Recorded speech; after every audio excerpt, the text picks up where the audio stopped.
The Michael K. Show on Yes is brought to you by Untuck It. Shirts designed to be worn untucked. Shop now at untuckit.com.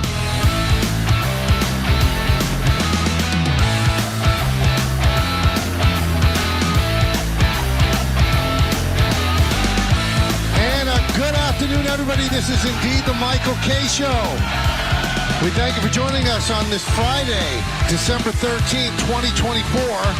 This is the final show of this iteration of the Michael K. Show. There'll be other Michael K. shows, but this one is ours. We are coming to you live from Tommy's Tavern and Tap in Clifton, New Jersey, and not trying to oversell it, this place is absolutely packed. And we thank everybody that's been waiting outside for a couple of hours and hope that everybody did get in, tried to see everybody when they came in. And it does mean a lot to all of us. The show has meant a lot to all of us, and hearing your stories that you told me while I was outside, it means the world. Yeah. It really does. So if we help you get through a tough time at any point or a happy time, it means a lot. That's what you do this job for. Yeah, it's like so many stories like that. You know, it was a tough time in my life, whether it was COVID or some illness they had, or it's just, hey, I started listening a variety of years. Could be 2018. Some people went back to 03. You know, just crazy stuff. Since July 15th, 2002. That's when the show started, 10 to 1. I think we moved to Afternoon Drive sometime very early 05. Right. So that's 19 years in Afternoon Drive.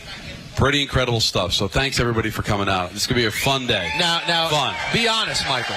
Yeah. Let's be honest, Michael. Okay, Mikey. Now, today when you woke up, and I got that lovely text message from you, first thing. Very nice.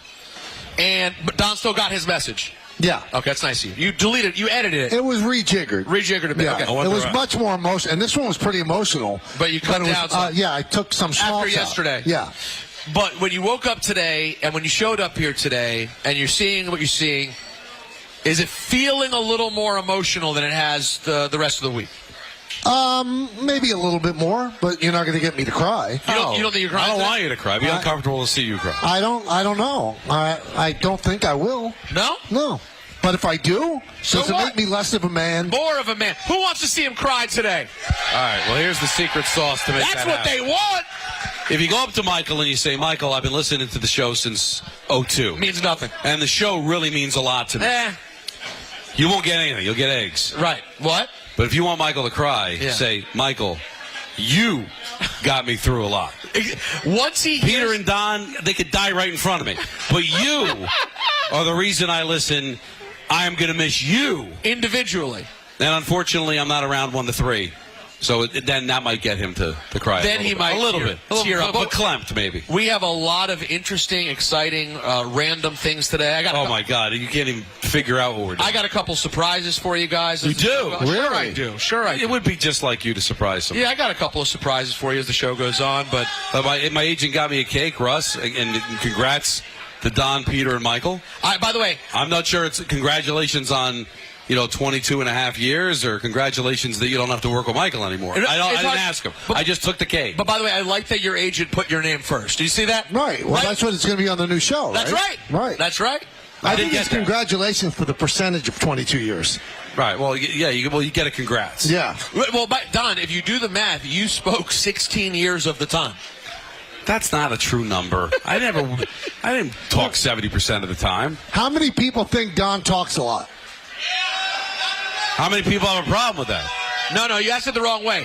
How many people love every single word that comes out of Don's mouth? That's good. See, that's how you do it. You got to phrase it the right way. Yeah, I didn't want it that way. I know. Well, it could be 70% because, Peter, there was that one summer and there's a lot of Yankee Day games. That's exactly right. That's exactly right. And there was, this throat surgery and everything. I don't even like to joke about that. That was a very dark time. Dark time. No, it was. We felt bad for you. Not really. It was one of the saddest moments, I think, of the show's history. Was that beach bash where Michael sat there silently, and it was sad for a bunch of reasons. Number one, it was sad that Michael had to sit there and couldn't speak, and sad that management thought it was important for the guy that couldn't speak to still be there. That's the thing. That's the sadder part. They thought we need to have basically Weekend at Bernie's Michael sitting there, right? Just so people don't. No, but nobody would show up. For Peter and Don, nobody will show. Now, for those that are listening on the radio, Sure. Don's wearing a what is that, Peter? It's like a Home Alone crew neck sweater that has like little lights on it that light up, red and green. Yeah. And then he's wearing semi-matching Home Alone pajama pants. Yeah, it's a good look. Yeah, when I got at the Target today, because the plan, I told Michael, I didn't tell you, Peter. I said, you know what, maybe I'm going to class this up. And I'm just going to show up in a suit. I thought about it. And then I talked to Russ, and Russ was like, that's not you, man. It's not. You're not going to feel comfortable. It's not going to hit right. Just be you. It's a celebration. So I'm like, this is more me, right? Yeah, no, this is you. I think you could pull off a suit. No, it's not the pulling off the suit. I could pull off a damn good suit. Yeah. I look good in a suit. I've seen it. But this is a party crowd. Why stand out like that? Now, Don, did it cross your mind? You know, we have the great DJ Juanito here on the ones and twos. Yeah, there you go. Make some noise for DJ John. When does he go with John and when does he go with Juanito? Yeah. He's usually DJ Juanito, but at 7:40 every morning he's DJ John. Okay. We don't know why. Did you consider there you go. Did you consider a song today? Yeah, I did. Did but you? I don't know if we can do it now with the DJ. What do you mean? That's all. It's easier to do it with the DJ, probably. Well, how is he going to be able to play a song with no vocals? That's DJ John. That's DJ Juanito. He could do a karaoke? DJ John. He's taking pictures. He If can't be Juanito, bothered. if Don had a song, could you get the karaoke version for him to perform on it? Any song. See? Yeah, he said yes. See? All right, we'll do it then. You have the Serato stems, right? Yeah, we got you. Who wants Don to sing on the last show ever? You kidding me? There is something to it. I will remember you. Is it going to be like one of the ASPCA commercials? Oh, no. It can't be something slow. No. Something happy. Of course. No, I know how you split the difference. You go changes. Sabbath. And what, change the lyrics to Christmas? No. No, you want me to perform it doesn't have to be a Christmas song. No, just a song. Oh. It doesn't have to be a Christmas song. This is the last K show ever, man. Michael would be upset if I did changes. No, I don't. But it's a slow song. You know it's not what? a metal song. As of December 16th, you guys could do whatever you want. This is why he's not going to get emotional. It's these reindeer games that he doesn't have to worry about anymore. He doesn't want songs. Don's going to sing. No, I'm good. Do whatever you want. No games, no picks. And by the way, speaking of picks, anybody catch the end of the game last night? Thursday Night Football's big. Thursday Night Football apparently is killing it for Prime. You guys are out on Al Michaels, I see, but a big win By the for way, me. coming back next year. Oh, he's back? Yep. By the way, he should come back. He had a great year. He did have a good year. I did not like the way that game started for my Rams pick. For those of you who may not know, Michael made it his 2-point play because he's gutless. I made it my 3-point play because I am real man. Three. And the Rams came through for you. The Rams came through. Yep. Yeah. Felt really good. Now, there happens to be some sports news. Devin Williams is a Yankee. All right. A top flight closer. So the Yankees get him from the Brewers, and they get him favorite pitcher. for Nestor Cortez and Caleb Durbin. Boy, the Yankees really sold that for a while. This guy is going to be our second baseman. Great bat-to-ball skills. He's in Milwaukee. He's out. He's out. So Devin Williams now, if you're a Yankee fan, this might be bad news. The Chicago Cubs acquired Kyle Tucker. What the F? So that was on everybody's wish list for the holidays, but it didn't turn out that way. The Cubs had really high-level minor league, high draft picks that they could send to Houston, and they did. And there was always a part of me, I think I said it on the air, I'd be surprised if the Astros would send such a great player to the Yankees. They still have to get by the Yankees. Right. They don't have to get by the Cubs. No. So now the Yankees, I guess, maybe that the Cubs have Kyle Tucker. Maybe they take less from the Yankees to get Bellinger. Maybe. But that was a tough one. I think a lot of the Yankee fans wanted him. Yep. But there's still a lot of moving and shaking going on for sure. We'll continue to monitor it. yeah. We got some big guests love today. monitoring. And also, eclectic guests. we've got great sponsors that made this all possible. Sun Cruiser, Vodka Iced Tea. That's it. Amazon Pickup. We love Amazon. Yingling. Flight by Yingling. I like you pointing to each thing. This is nice. Tommy's Tavern and Tap. Yeah. And I'm wearing their underwear right now, Shinesty. Show us. You want to see? We want to see it. You want to see? Oh, boy. Yeah, I'm going to pass. That's not the last memory I want. Yeah. That's not what anybody wants. Nobody wants Why? that. I don't know why. What are some of the surprises that we could say, Peter? Don't we have a big-time superstar coming? Yeah, I'll say it right now. Say it. I'll say it right now. Very excited. Tomorrow night is Saturday night's main event. WWE's massive primetime event that I'm very excited to be a part of on NBC tomorrow. And making his return to WWE after many, many years and making his debut on the Michael Kay Show right here in Clifton, New Jersey will be the Hall of Famer, Jesse the Body Ventura, ladies and gentlemen. That's the former governor to you and me. Of Minnesota. Yay!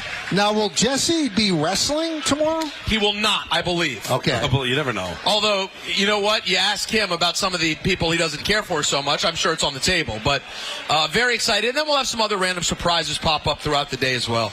Like what? Why don't you tell us? That's not. Let me explain the thing about surprises. I don't know how things are going to work on the future K Show, but here that means surprise. My brother ran into Shane McMahon last night, and he wished us well on our last show, and he's going to miss us. We like to call him Shane O'Mac. I love that Shane O'Mac was aware of that. So you were surprised?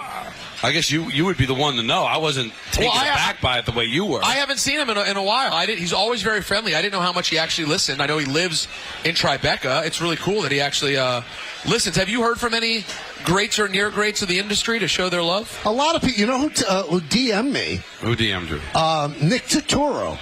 Oh, really? And he said, please tell Don I was just being emotional. I think you said something about Nick's... yeah, he looked like a crazy person. Well, he said... Am I wrong? Anybody seen Nick Totoro lately? He's out of his mind. Yes. He had a baseball bat threatening Juan Soto. It was a bit much. If anything ever happened to Juan Soto, Nick Totoro would be a suspect. Tell Don I'm just blowing off steam at social media. Anyways, the Yankees will be okay. Hope you're doing well. Aw. There you go. That is really special. How about this one? I lost it now. I got to try to find it because we're getting so many. What about the post from A-Rod? Yeah, that's what I had here. Oh, sorry. It just refreshed and disappeared on me. Did you see A-Rod's lovely post? No. Yeah, A-Rod posted on Twitter and Instagram. Really? Yeah. About the show? Yes, in about 30 or 40 minutes. Don will pull it up and read it. Well, no, because I had it already, and then we've been getting so many. See, then you got to download the app. Right. And you don't have the internet. It was right here, and then Wi-Fi. It was refreshed on me. It was a lovely. Congratulations on an amazing 22-year run.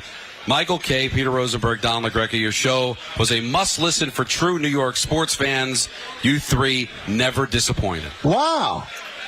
Yeah. The Rod. Rodriguez. The Rod. The Rod. The big Rod. All right, so since this is the end of the show, Don, do you remember the first show where you really didn't participate that much? Oh, I'll never forget it. Please tell everybody. I remember it as much as I remembered like yesterday's show. That's how fresh in my mind it was.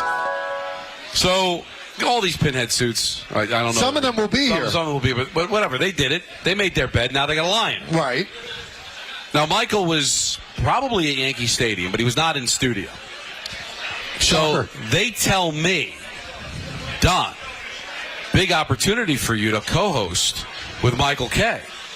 Hang in there and do a show with Michael Kay. And I'm thinking, wow, that's really cool, man. Voice of the Yankees, get to do a show with Michael Kay. Why not? Hey. So I sit there, and we did 2 shows, back-to-back days. The first show, Michael says to me, so I hear you're a big hockey fan. I was like, yeah, love hockey. He's like, I put harness racing ahead of hockey. Let's go back to the calls. That was it. That was day 1. You are a terrible person, man. Day 2. Look at you. Day 2, if you remember ESPN, the made for ESPN movie about Coach Knight. Yep. I remember it. And it was horrible. So you asked me, Don, did you see it last night? I said, yeah, it was horrible. He's like, ooh, look at Don going after the network. Boy, and was that a portent to things to come? So the Yankees last night. So those are the first 2 days. So I hate his guts, and I want him dead. I'm like, this piece of garbage is ruining my opportunity, Peter. I got a chance to do a show with Michael Kay. He spoke to me twice and didn't even barely let me respond. Well, and by the way, what an animal. Now, and by the way, the 2 things he said One was intentionally disrespecting your passion. Intentionally disrespecting. The second was calling attention to upper management. Hoping you'd get canned. Now, Michael, why don't you tell everybody what you were told about Don LaGreca's opportunity to work with Michael Kay? Well, they told me we have this guy, Don LaGreca, and we'll have him in the studio because, you're going to be at the stadium and on the road, and in case the line drops out, he's there to take over. They didn't say he was a co-host. They didn't say incorporate him into anything. So that was what was, and this has happened throughout the years, where they bring somebody on the show, and they tell them one thing, and they tell me another, and then they say, here, go swim in the deep end. This was early on. The story we're telling you is technically before the actual Michael Kay show came to be on July 15th, 2001. But it was the first interaction I had with Michael on the air. So I was just an insurance policy because back in 01, the technology of working remote was a little sketchy, especially for our company at that particular time that had to pay 86 cents a minute on ISDN. So having somebody as an insurance policy back at the studio was probably a good idea. Was it really 86 cents a minute on ISDN? It was ridiculous. Wow. But you know what? We made it work. Eventually I did updates, and it's because of Michael Kay that I was able to have the career that I did. When they put us together on July 15th of 02, I was the update guy. And Michael did the show. But Michael would ask me things, bring me in, and then eventually it got comfortable enough where I became a co-host. And the only way that happens, Peter, is if you have a host that doesn't have an ego, a host that's going to allow people to grow around them. Because you're going to just treat me like a yo-yo update guy and not talk to me. And so who was the host that you're talking about? That's this guy. This guy. I'm talking about Michael Kay. Wow. Well, there's different types of ego. That's right. But this particular ego was, hey, this guy's pretty good at what he does. It's difficult doing a show by yourself. I trust that if I throw him in, he's not going to derail the show. Peter, that doesn't happen unless Michael allows it to happen. He never had any motivation to do it. No. Thus the reason, he's moving on, and he's not going to allow anybody to talk on his 1 to 3 show. But now, 22 years later, I feel that I'm finally capable of doing a show alone. That's it. Yeah. So you don't need anybody. And by the way, let's check back in a few months. And make no mistake, I'm not kissing up. Like, he didn't need me. But I thought he looked and said, I think this guy can bring something to the table on the show. Everything you're saying right now, because today's the day where we lift it all up and show everything. Yeah, what do we like to lose here? I mean, well, you and I still have to do a show together on Monday. We'll be fine, though. Well, the beauty of Kay is, you said no ego. That is not true. Whenever he says, I have no ego, I hate myself, I disagree with that. Michael definitely has an ego. He definitely likes it being the Michael Kay show. He enjoys being Michael Kay on the Michael Kay show, blah, blah, blah. But he also does have an unusual generosity where he does not feel any sort of jealousy to see his partner shine. You see what I'm saying? Oh, absolutely. Like Michael wants to be king of the mountain. He's counting down the seconds. He thinks Don and I have gotten way too big for our britches. He's ready for the next Michael Kay show, January 6th, 1 to 3 right there on 880 a.m. But when we shine, no one seems to take more joy in it than Michael Kay. That is the conundrum, the complexity that is Michael Kay. So that would lead me to believe that you're full of crap when it comes to me having a big ego. Go ahead. Why would I have that generosity of spirit if I had a big ego? Well, because here's what I'll say: you're so on top of the mountain that Don can have a great day, Peter can have a great day, we can have great moments. At the end of the day, without Michael Kay, it's just the show. I just think I didn't say you were much to the chagrin of Phil Mushnick. You're not actually translucent. A translucent, someone who's really, really thin-skinned is scared that his co-host will outshine them. That is not your ego. I think you like being the man whose name is on the marquee. I think you like having your friends who do the show with you shine. Do you see what I'm saying? Yes. The point is, Michael, we're trying to say in a roundabout way is that even though we bust your you-know-whats and you can be a pain in the also you-know-what, a lot, you're a great guy. I think that's what we're trying to say. Yeah. So we have out a top 10 list, which almost speaks to what Peter said. Most of the list is Don screaming, and we just got out of your way. It's not. I'd say it's like 40% of the list, perhaps. No. You want to go over the list? I'll go over right now. But I don't think I was just screaming. I was saying things of import. I meant Hey, by the way, Flight by Yingling is There a it proud is. partner of the ESPN New York Holiday Party, which we're all enjoying right now. You have the top 10 list, Peter? I will in a second. Why is it taking so long? There it is. Look, it's the first thing on Awful Announcing today. Oh, you're using their list, not ours? Oh, I was using the Awful Announcing list. Do we have our actual list also? It's somewhere. Do the awful announcing. Well, here's Now what that he's actually here, we should bring him on. Here's what I'll tell you what Awful Announcing had to say. All right. It's the end of an era. After 22 years, the K-Show as we know it has come to an end on ESPN Radio in New York. Blah, blah, blah, blah, blah. The number 10 moment, according to Awful Announcing, September 15th, 2015, Peter Rosenberg's first day on the Michael K. Show. How could that be number 10? It's got to be so much higher. Well, you're joking a little bit. No, I mean it. Here's what's great. Okay, I want everyone to remember, okay? Love me, hate me, think I'm average, think I'm great. I've been on the show for 9 years, and I'm the biggest change that ever happened after the start of the show. Here's what's ahead Well, that lasted. There were bigger changes. But they didn't work out. They didn't work out, though. All right, here's what's ahead of me. I've never said the Peter situation. The Bonnie situation. Is a situation. See, if you know, you know.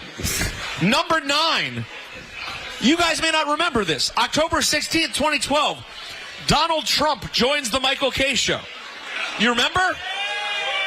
No, we're not talking politics. He wasn't the president. He was just hosting The Apprentice. Like, that was not the 9th biggest moment ever in the show. But that was the thing that catapulted him to the president. Is that what it is? So, Yeah. so you're saying this moment wasn't big for the K Show. It was big for Donald Trump. And for the nation. So that would be on his list of... And the world. And the world. Yeah. So, yeah, I disagree with that. I mean, I'm pretty sure I remember those days.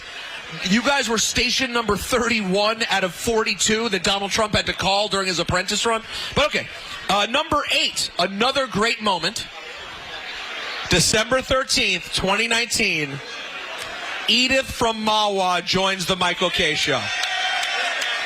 So we are at the 5th anniversary then. Today's December 13th. Can we recreate that, Don? I'll be you. All right, so this is what happened 5 years ago today.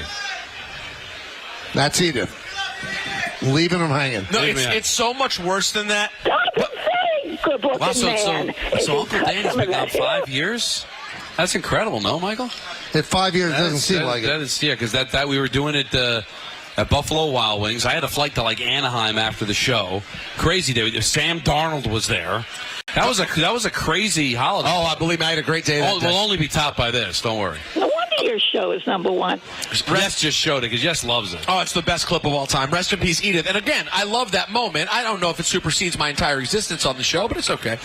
Number 7, January 25th, 2018. Michael K. eats a Whopper. Do you guys remember the moment? Some of my greatest days were days I had Whoppers. It's a hell of a day. Number 6, Michael K. becomes the James Dolan Whisperer. That's how Awful Announcing described it. I was the one that asked him about Phil. Yeah, ask Phil, he said. April 1st, 2005.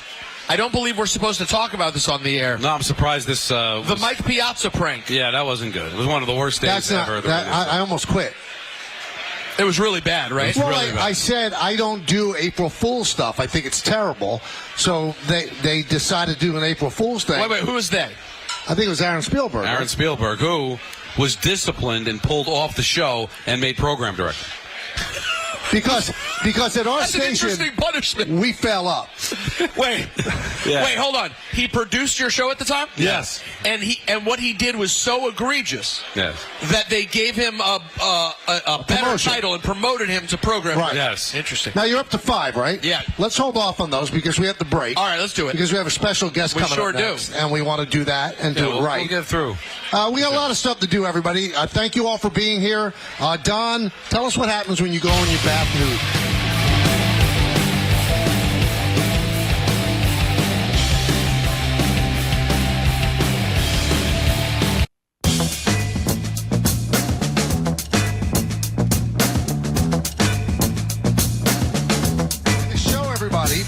Now, this isn't just our final show, it's our holiday celebration. Darn right it is. And this is a great holiday story. We want you to meet Johnny Jackson. Johnny is nicknamed Johnny Buckets. He's a senior and a 4-year varsity basketball player for Ridgewood High School.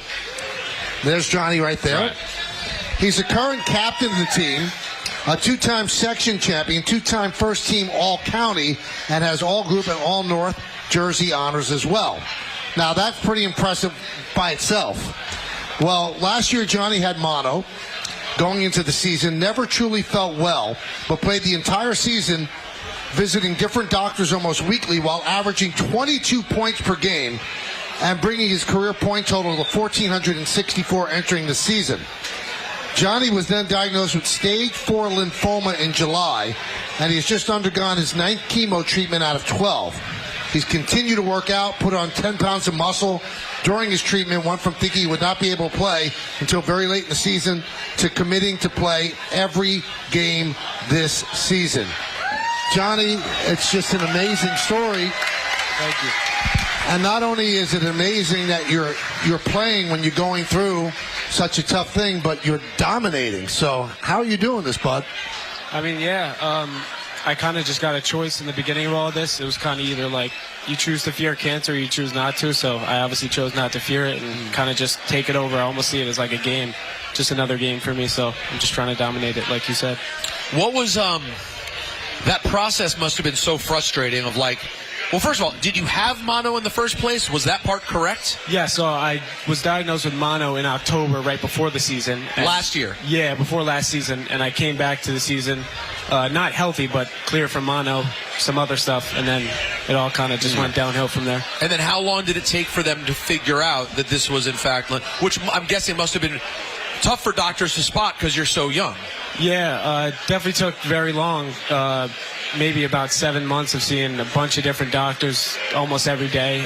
They couldn't figure it out until finally my allergist of all doctors took one look at me. He's like, I don't like your blood work. I don't like your lymph nodes. They're too swollen. I want you to go see an oncologist. And I was diagnosed basically that day. Wow. So he kind of saved my life. Now, as you've played through this, were you bucking advice from doctors and your parents? How did they feel about you playing while you were going through everything? Well, that was obviously the concern. I didn't even know, at first I didn't know if I was going to be able to play, but I talked to my doctors and they said, we've had kids who have at least like practiced and stuff during all this. And I was like, yeah, I mean, if I'm good to play, if I'm cleared, I obviously have the port in my chest. I was like, if I'm cleared to play, I'm going to go. I'm just going to go 100%. See, it's just an amazing story to me because you wonder, you hear people that go through treatments for cancer and they're exhausted and some of them can't get out of bed. How are you doing this, Johnny? I mean, yeah, that's definitely part of it, though. For the first couple treatments, maybe up to about my 6th or 7th, like I'd be knocked out in bed for weeks. I'd be nauseous. I literally can't even move. But I think my body's so used to it now, and I'm almost towards the end of my journey with all this. So I think I'm just kind of mentally pushing myself through right now. And do your doctors and everybody feel good about your prognosis? Oh, they feel great about it. Awesome. I got my first PET scan after my 4th round of chemo, and it looked so good. They're like, we don't even need one until the end. Really? So I think January 13th is my last scheduled treatment. Then I'll get my port removed, and then one more PET scan. And if it looks good, I'll be hopefully done with everything. And you're also the captain of the team. So how does going through all this make you a better leader? I mean, I could say that in a million different ways, but I mean, it's just kind of shaped me as a person, and yeah. Were you always a little bit on the mature side? I mean, were you older than your age always? I would say so, yeah, definitely. Now, John's Twitter is @JohnJackson2006, and his last post on X had over 3 million views. And NBA players like Steph Curry, Matt Barnes, Steven Jackson have sent him well wishes to help him through this tough time. What has that meant to you? Oh, I mean, it's awesome. It's some of the guys I've watched growing up playing. I mean, just to hear these words of advice from them and them wishing me well, I mean, just gives me more motivation to keep going. So you were born in 06? Yeah, 2006. Wow. You're old, Peter. I had done a lot by 06. Yeah. A lot had happened by 06. So who's your GOAT? Like, for a basketball player, I mean, your nickname's Johnny Buckets. Like, basketball is your life. Yep. Who is your GOAT? I mean, I would like to say Michael Jordan, but I never truly got to experience him play. So if I were to really say, based off of what I've seen, I would say LeBron James is the greatest basketball player ever. Wow. Fair enough. Now, who would you say your game is modeled after? That's a tough question. I'd say I don't know if you may even know him. Maybe Peyton Pritchard on the Boston Celtics, the guard. I'd say my game's modeled after him a little bit. And speaking of that, do you hope to play at the next level? Yeah, definitely. My goal is to play Division I basketball. Obviously, right now I'm in a tough spot with everything, but I think. So what's your plan? Do you already have a plan in place of how you want to attack this? I mean, not really. Some of the coaches I've talked to, like, they know that what's going on, and they've been cool about it or everything. But some coaches I talked to, like, more recent, don't even know what's going on. So, like, I'm kind of just playing it how it is. I want to play the season out and then hopefully play the season out, then go get opportunities, try to play for people. Yeah, maybe prep a year would be an option at this point, but we'll see. Hopefully I have something figured out by then. Now, John is 44 points away from breaking his school scoring record. He is being recruited by D2 schools, has a few D1 opportunities. Their season starts next Thursday, 4 days after his 10th treatment, and John intends to play. I'm just wondering, Johnny, when you got the diagnosis, were you scared? You don't seem like a kid that gets scared easily, but did it knock you for a loop? Yeah, I mean, I don't even think it was me being scared. It was mostly the fact that I might not be able to play this season. That was kind of the more scary part. I think I knew I was going to be cancer from day one, but definitely not being able to play scared me a lot. How did your parents take it? Not too great. I bet. The beginning, yeah. My sister, my mom, my dad, they were definitely all freaked out, but, I mean, they have the right to be. But I'm trying to be the one, like, holding them together through this time. Yeah, so. you hear that a lot, that you probably feel more feelings for the people that are around you than you feel for yourself. Definitely. How do you do it, dude? Man, really, if I get a hangnail, I'm out for the day. So Yes, we know that. How do you do it? I don't know. I put my trust in God and let Him kind of lead the way for me. That's it. You have you're a poise beyond your years. Am I right? Yes. The way he just handles himself and answers every question. He when he gets to the pros, and I'll say when because I can sense that confidence, he's going to deal with the media very well. Well, hold on. Quick question. How tall are your parents? Not tall at all. My dad's maybe 5'8", 5'9". My mom's 5'4", so I didn't get... Damn it, Dad. He's my height. He's doing nothing for you. I was a little taller than I was supposed to be, but nothing. I'm not 6'2", 6'3". So that doesn't make someone like a Steph sort of like the dream player? Oh, he's definitely my dream player. Yeah, but I don't think my game is like exactly like models him. I'd say more Peyton Pritchard, but Steph is. By the way, I appreciate your realism. Yeah, that's being. By the way, you talked about wise beyond his years. Yeah. How many kids go? No, I'll be honest. I'm more Peyton Pritchard than Steph Curry. This is a very, very honest kid. So you were a 3-point shooter? Do you drive? Do you facilitate? What's your game? Yeah, I mean, my freshman and sophomore year, I'd say I was more of a 3-point shooter. That's more what I did. But as teams kind of came on to that, they pushed me off the line a little bit. So I've just been, I get downhill too. I get to the mid-range. I kind of can mostly do it all on offense. Well, we just met you and we're proud of you. Thank you keep us in the loop. We're going to have a holiday party. We'll have a beach bash. You come back and you tell us how everything's going. And I got to come catch a game this year. Link me up with whoever. I'm from Hawthorne, just a town away. So Now, Don, we got to come through. Yeah, we got to see a game. So what we'll do is, Fordham, you're out there, Coach Ergo. There you go. You're not going to get a guy like this. No, this is one of a kind heart. You're looking for your team. Hey, listen, I live near Rutgers. Get Peichel on the phone. Yeah. Right? You'd play for Rutgers, wouldn't you? I mean, yeah, I guess. Johnny, just being you, just keep being you, keep battling. Obviously, that we don't have to tell you that. And thank you for dropping by for this inspirational story. Thank you. I appreciate Johnny Buckets. So much. Thank you. That's Johnny Buckets. What a story. What a story. So he is Ridgewood High School. He's a senior 4-year varsity basketball player, and we wish him the best of luck. Just awesome stuff. Awesome stuff. All right, we'll come back. Jesse Ventura next. That's right, the governor. So Johnny Buckets to Jesse the Body. That's right. All right, so that's coming up in just a moment. Sun Cruiser Ice Tea Vodka is a proud partner of the ESPN New York Holiday Party. We will be back. But first, I'm going to tell you about PC Richard & Son. It is.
the final edition of the Michael Kay Show as we know it. And I'm very, very excited. Tomorrow night on NBC, WWE is bringing back maybe my favorite property of all time in the history of all things WWE. And I am so honored to be a part of the broadcast festivities and to welcome one of the greats of all time, the Hall of Famer, Jesse "The Body" Ventura.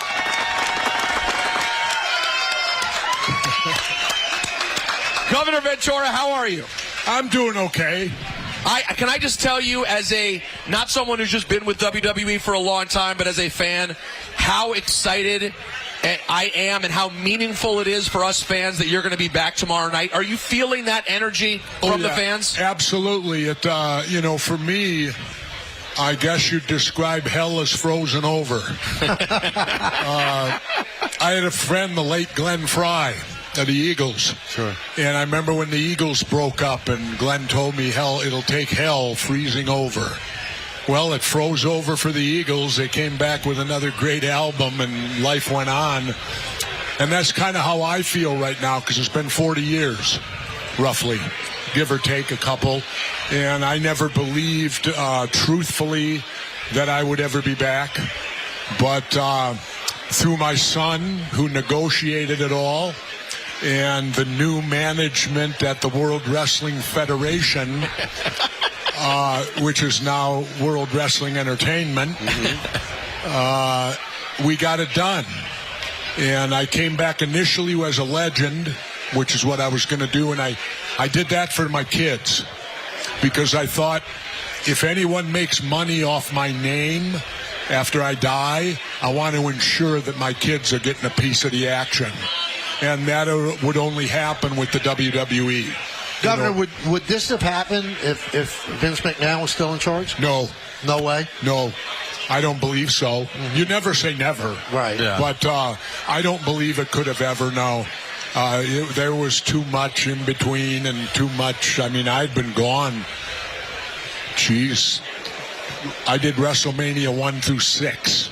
I think they're up to over 40 now. Yeah. That's right. We're pushing 41. Yeah, there you go. You know better than me.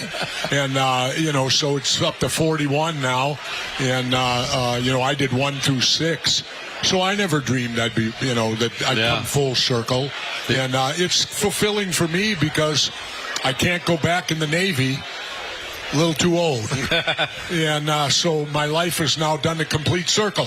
Yeah. Because in 1975 is when I broke into the wrestling business. And this will be 2025, basically. By next week it'll almost be there. So it'll be just about 50 years. That I've been in wrestling or was in wrestling, and then 40 years from the Saturday night main event. And so much happened in those 40 years. Like you said, wrestler, but, politician, actor. Like, how do you want to be defined? As a versatile person, or is there one area where you want to be remembered for more? No, I don't think so. I think the best thing to define me is a Renaissance man.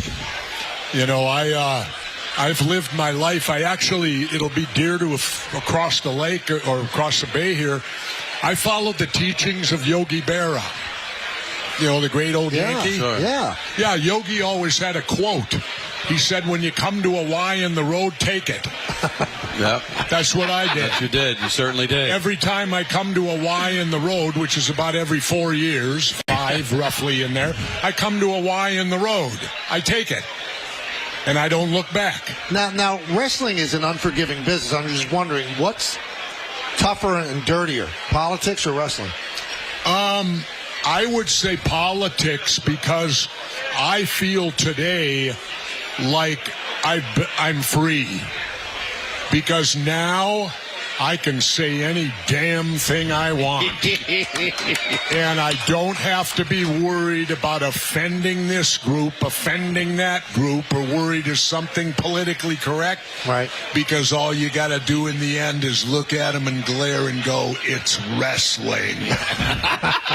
That is such a great point. Now, speaking of which, what's the chance that you would ever share screen time again with Hulk Hogan? Could that ever happen? The only way it'll happen is if they put a Hulk tariff on.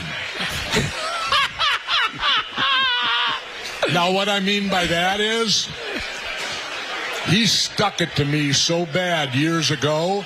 The only way I want to deal with him is if he is making me money. Right.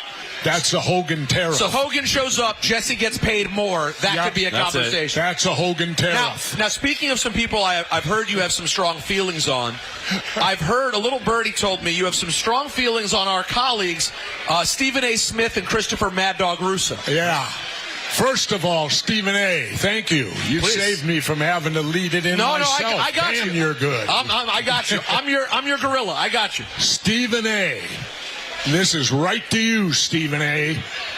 You better learn that the voice of pro wrestling is Jesse the Body Ventura. Not, let me repeat, not Nature Boy Ric Flair. Ric Flair wouldn't even come to the WWE until they kicked me out. He never arrived till after I was gone. And now, going to this little cohort of him that he calls himself Mad Dog. Chris Russo, yeah. He's damn lucky the real Mad Dog's dead. Mad Dog Vachon. Mad Dog Vachon. That's Mad Dog. And if Mad Dog were alive today, he'd come right out here, take that little wimp and stuff him right in a garbage can. What did Chris do? Because there is only one Mad Dog, and how dare this guy, this little puke, how dare him try to take that name? It's more ironic. He should be ashamed of himself. Don, you have to understand, Mad Dog Vachon, that nickname is an iconic nickname in the wrestling business. And you need to see his picture. And when you look at that and you look at this other guy, bring up Vachon. I'm going to show him a picture of Mad Dog Vachon. But in defense of Chris, I think they're just talking more about his bark than his bite. There you go. I don't know. Whoa. But you take a look. There's Mad Dog Vachon. That's what a Mad Dog looks like. That's what a Mad Dog looks like. Yeah, Russo would let himself. No teeth. Bites the hell out of you. There's a Mad Dog right there. Not this little bozo that's on with Stephen A. Jesse, have you paid any attention to this, the story, very, very relevant here locally in New Jersey, these drones that are flying over New Jersey? Have you seen anything about this? I haven't seen, but I've heard it. People are talking about it. What do you? You are someone who I know has always been very distrusting of the information that we're handed. And to be honest, so you're telling me I need to bring back conspiracy theory? It might be time. And find out what these drones are all about here in New Jersey. Well, I would do that, but you got to remember something. When I had conspiracy theory before, I got read off on the floor of Congress. Really? Into the record. Yes. Well, when we exposed their FEMA camps, these camps they were building that were barbed wired in, and we wanted to know who's going in them. Well, you know, try to translate as a former politician. I'm not. I'm a statesman. You better get it straight first. All right. There you go. Now you know the difference. A politician makes it a career. A statesman serves and goes back to what he used to do. All right. There you go. As a statesman, then. Thank you. When I hear the politicians tell me, we don't know what it is, but don't worry about it, that tells me they know exactly what's going on. Is that fair? I'd say that's a fairly good assessment. Because how would you be able to tell me not to worry about it if you didn't know what was going on? Exactly. When I don't know what's happening, that's when I worry. And you should worry. And so, no, I would tell you to let the antenna go up on that one. Yeah, it's a bit weird. Who's the toughest you ever wrestled? I mean, the guy that when you got in the ring, you said, "Wow, this is going to be." Well, there's no doubt that to me, there's only one guy. And I got to wrestle him the first time in Topeka, Kansas when I was a rookie. And his name was Andre the Giant. And Andre was the most powerful man that I'd ever. I mean, the first time I wrestled him, I'm fresh out of the Navy a couple years, and I locked up with him. I took a front face lock. Okay. Right here, right? Yeah. He put his hands on my hips. No help from me. Picked me up over his head. I was 250. Walked me over, set me on the turnbuckle, and patted my cheek. And I sat there for a moment, and I went, nobody has ever handled me like I was a 2-year-old child. And that's what it was like with him. How could you pick him up? You couldn't. Chris Taylor, the great wrestler from Iowa State, wrestler in the Olympics, he said Andre would have won the Olympic gold medal without it. What could you do with him? You gonna leg dive him? So was he about? Right. Was he about $4 bills or more? Andre in his prime was he was close to 5. Wow. And if you ask Hogan right now, when he slammed him, he was $850. But yeah, probably close to 500. No, he was close to 5 bills. And when Hogan did that, Andre was in bad shape. Yeah. Andre it was amazing he even got into the ring. His back was in bad shape. Oh, WrestleMania 3. The man, he didn't die. He died shortly thereafter, not long after that. Jesse, you rarely get to hear about Vince Sr. And obviously, you worked with him longer than you worked with Junior. No. No? No. Either way, it was close. Yeah. What was Vince Sr. like, personality-wise?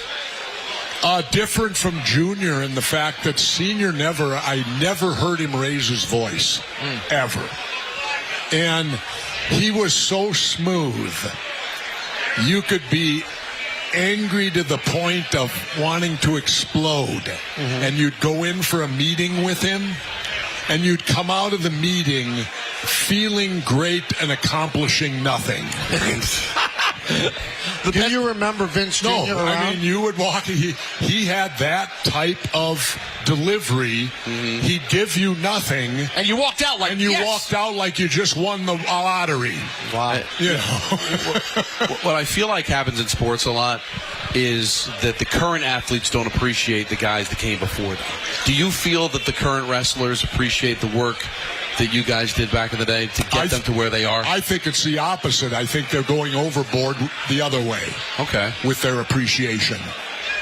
They're very aware that the jobs they have today, that people came before them and paid a price for what they're doing today. Jesse, do you know that Peter was the 24/7 champion? What? Yeah, don't. I have to. Hold on. Listen. Don't embarrass me. Why?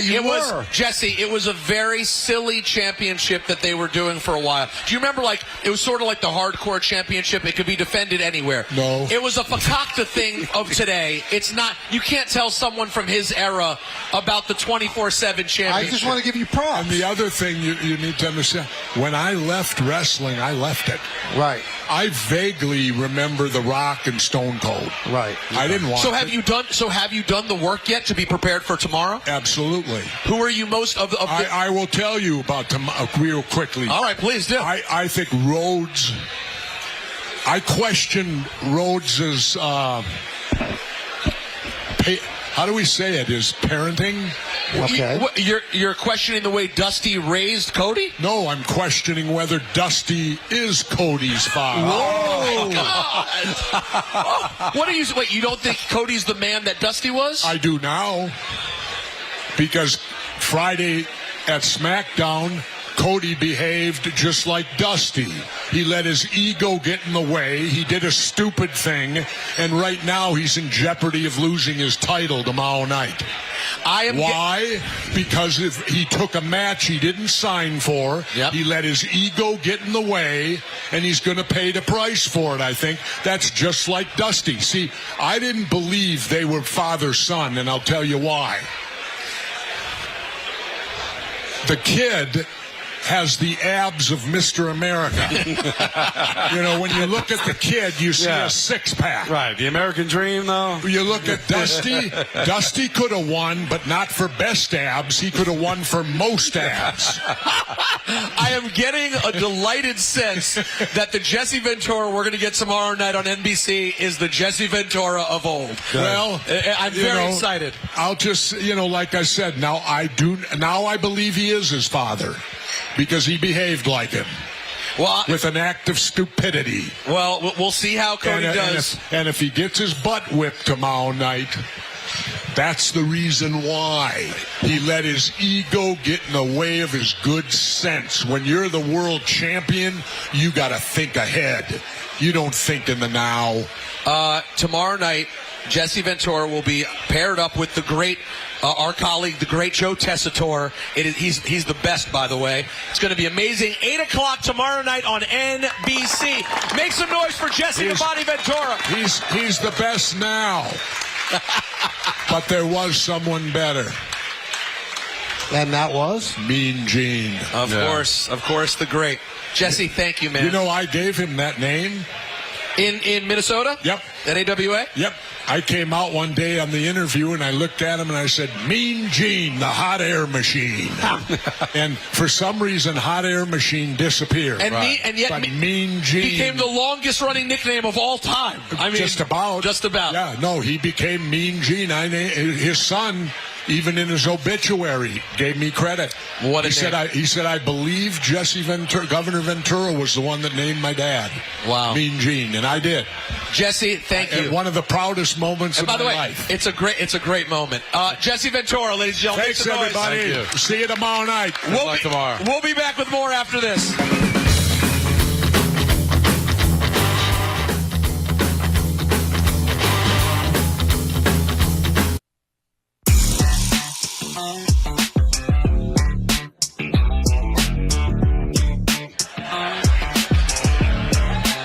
Welcome back to the show. We are here at a place that you should go to. It is that good. It's been tremendous. We thank everybody for putting this together. Tavern and Tap in Clifton, New Jersey. Now, this is the final, I like this word. I've used this word a lot. Final iteration of this show. So the Michael K. show is going to just be Michael K. It's going to be from 1 to 3. And it's going to lead into the new afternoon show, and the name of that show is going to be not the Michael K. show. So I still keep my name in it. Right, and not Post K. Not Post K, just not the Michael K. show. Post-mortem K. But wait, I thought it was the show. Isn't that the famous line? Yeah, that was the line from Don, but they decided not to roll with it. Anyway, so the show will go on with Don and Peter. And coming into the third man role, and it's going to be Don, Hahn, and Rosenberg. Oh, yeah. Is the very handsome, very tall Alan Hahn, everybody. Let's go!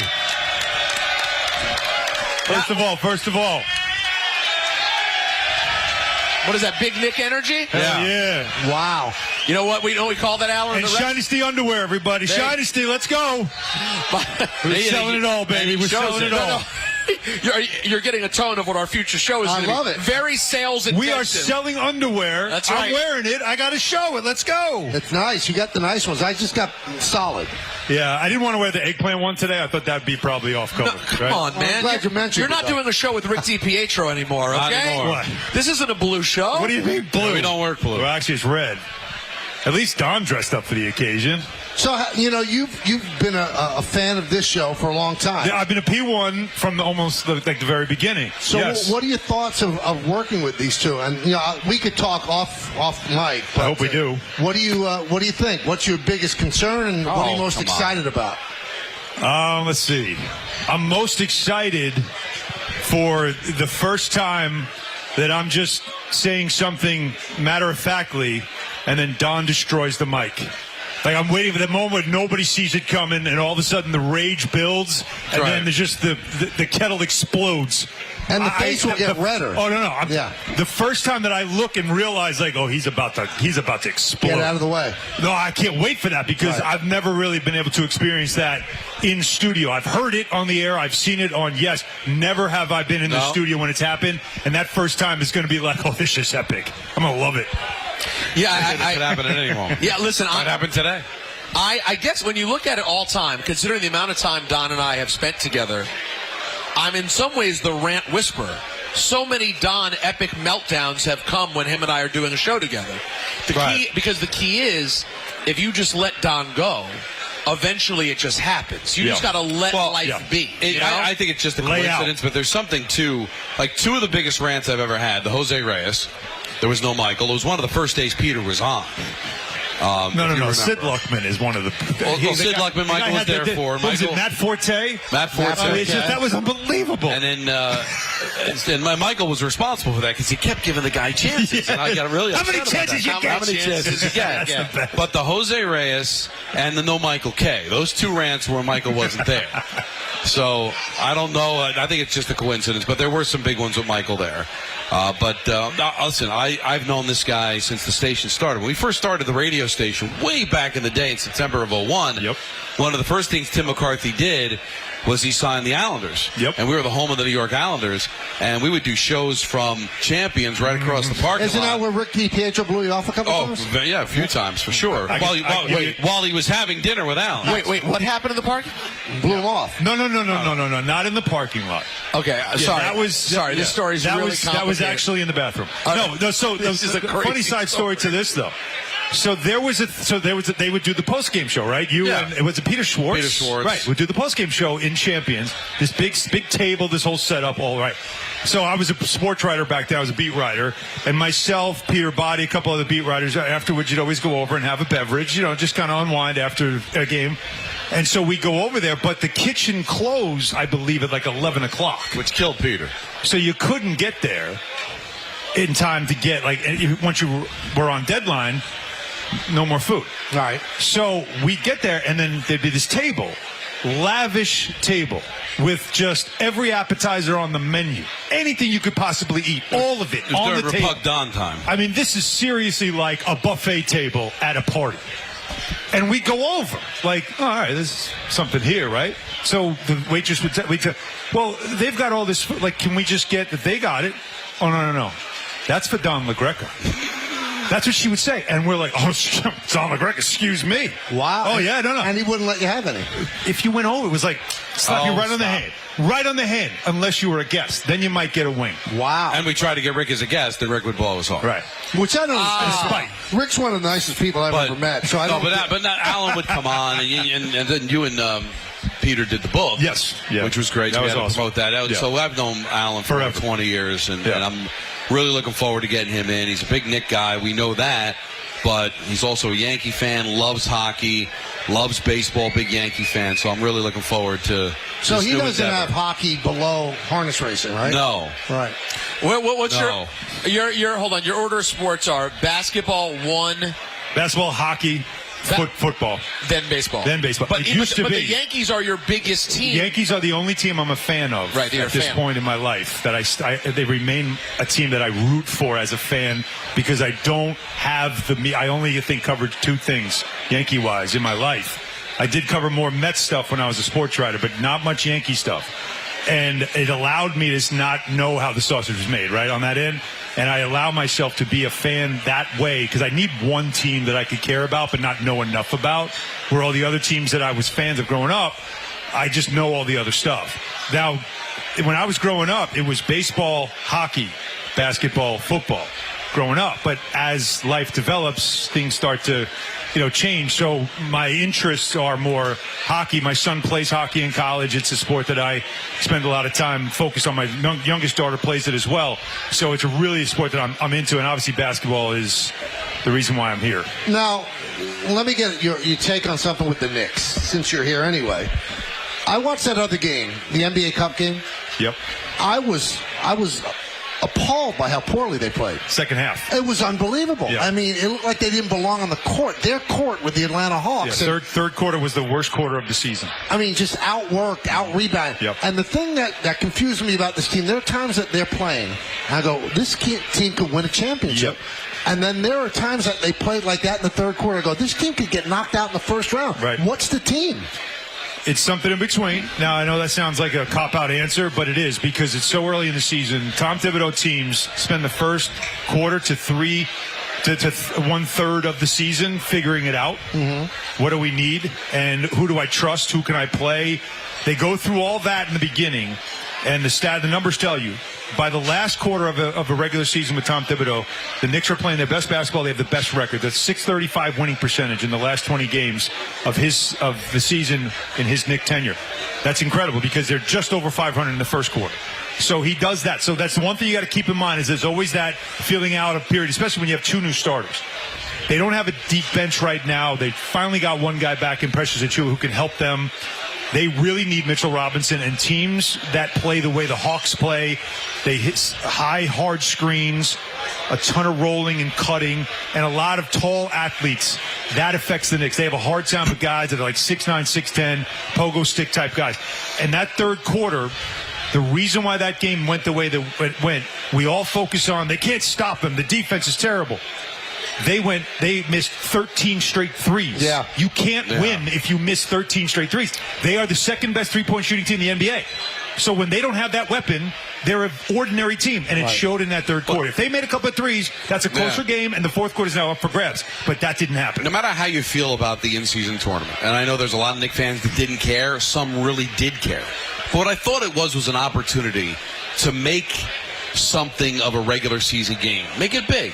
You know, I know you're not going to be able to prove yourself till you get to the postseason. Right. But was I wrong to think that this was an opportunity on Wednesday to play in a big game? Give us a little bit of an appetizer of what's to come. Or am I making too big a deal out of it? Was it, in essence, not something that big? Tom Thibodeau said this is great for the fans. Well, there you go. That's the answer. That's one answer. The other one is Josh Hart. I want to buy a new watch. $500,000, I can buy a new watch, right? Like you hear that? None of them said anything about proving ourselves, winning something so we can be proud. These guys know what this is about. It is a fan-driven thing. And not that they weren't trying to win. They, of course, were trying to win. Right. But I also will say, just looking at it from an aerial view, I look at this right now and say they were better off losing because they were already showing signs of fatigue and like looking a little busted. They needed a couple of practices to kind of get recalibrated on defense. They are playing one game now in 7 days versus flying today to Vegas to do a whole media thing. Or they actually would have flew yesterday. A whole media thing, coverage, all the stuff they got to do. Play this intense game on Saturday. If you win, you play Tuesday. And if you, after that game, you fly right to Minnesota for a 2-game road trip. Like, there's no break. There's no nothing. This, take a breath, play one game in 7 days, have a couple of practices, reset yourself, and go. So while nobody likes to see them lose, there is a little bit of a silver lining in, like, you know what, though, this might be the better thing. I don't think the players looked at it like you're looking at it or like a lot of other people. I bet if they won. Show something. The Lakers won it last year. What did they do in the playoffs? No, I get it. I just thought it was an opportunity to kind of do something. But here's where it's nothing matters until, just like the Yankees. Nothing matters till we get to October. Nothing for the Knicks matters till we get to April. Yeah, but if they had won, they would have spun it in a nice way. Like, that was cool. Yeah. But if you lose, you go, hey, we get a break. But this is where it backfires, Peter. Did you see LeBron's not playing now because he's resting after playing all those games in the in-season tournament? So the fans end up getting the load management anyway. Yeah, it'll be interesting to see over a few years whether this actually becomes a, quote, fan thing. Because I'm yet to actually meet a fan who cares. Now, speaking of a fan, we're going to be joined right now, and Alan's going to hang with us, the great Scott Van Pelt, who was always with us on Monday before Monday Night Football. That's but right. Scott really reached out to Anthony Pusick and said, I really want to, just come on the show for a little bit. And Scott joins us now over the phone. Hey, Scott, how you doing? I'm really good. And I'm this is complete sincerity here. Yeah, I thank Anthony for just giving me a little runway here to tell you guys from afar what a fan I am and how cool it's been to be part of it. And I just want to tell you guys, I hope you give yourself a little time to think about what a special run it is, man. New York's as good a town as there is in the world. It's got as great as sports fans, great history with the franchises. And the relationship you have on radio is unlike anything else. You guys all know this. And so I just want to salute, hat tip, stick tap, however you want to call it, the run you've had. It's not like anyone's dying. It's just going to be a different thing that people are doing moving forward. But it's rare, man. It's really rare what you guys have been able to do. It's special. And I just wanted to make sure I got a chance to say that to you and your audience, just what a treat it's been to be on with you and how much appreciation and respect I have for what you guys have done. That means a lot coming from you, man. Thank you so much. Now, I don't know if you realize this, Scott, but I mean, I always wonder, what would it be like to watch my wife flirting with another man in front of me? So I'm curious about where this is going. Because what happened was, I think it was at a Super Bowl, and Scott was sitting with us talking, and our PD was there, and Don's with me as well, and the PD kept saying, you know what, Scott, Michael, that you guys would be a great radio show together, as if Don wasn't even there. Sitting right there. So the 22 years might not have ever happened if somebody pulled the trigger, Scott.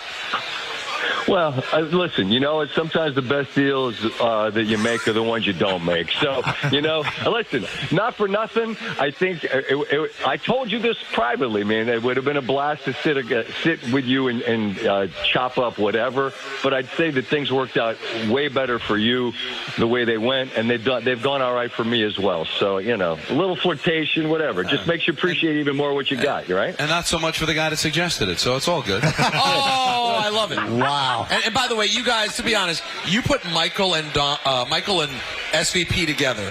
That is a freakishly tall radio show. I just don't think you can do it. I think you can do it, and we could beat anybody in the 2-on-2 too. Let's be honest. The eccentricities and oddities of that duo, like I don't know, like what kind of shelf life are you really talking about? Honestly, with that, like probably not a really long shelf life with that. Very, very strange duo, the two of us. I'll be honest. But while we were on the shelf, it would have been fun. I'll tell you that. But we appreciate you wanting to call in, and you've always been great with us. I know Mondays must be just a bear for you, and you make time to carve out and give us some insight on the weekend in football and the upcoming Monday night game. So we love you, and we thank you for calling in. Likewise, guys. Enjoy the holidays and continued success in all things. Good health, most importantly. But salute to all of you, man. Thanks so much for letting me be part of it. Well, thank you. Scott, thank you, man. Merry Christmas. Make some noise for Scott Van Pelt, the legend, ladies and gentlemen. That's not nobody.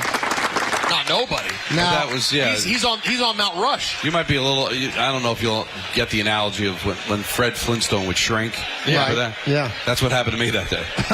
It was so, Alan. It was so bad.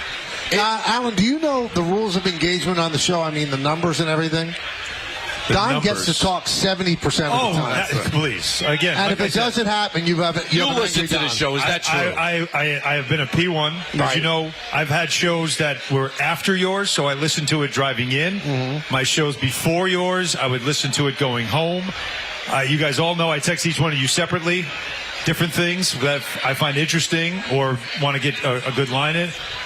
And every now and then I'll just bum rush and call in and say, I got to get on the air, as you guys know. So I know this show almost better than I know my own shows sometimes.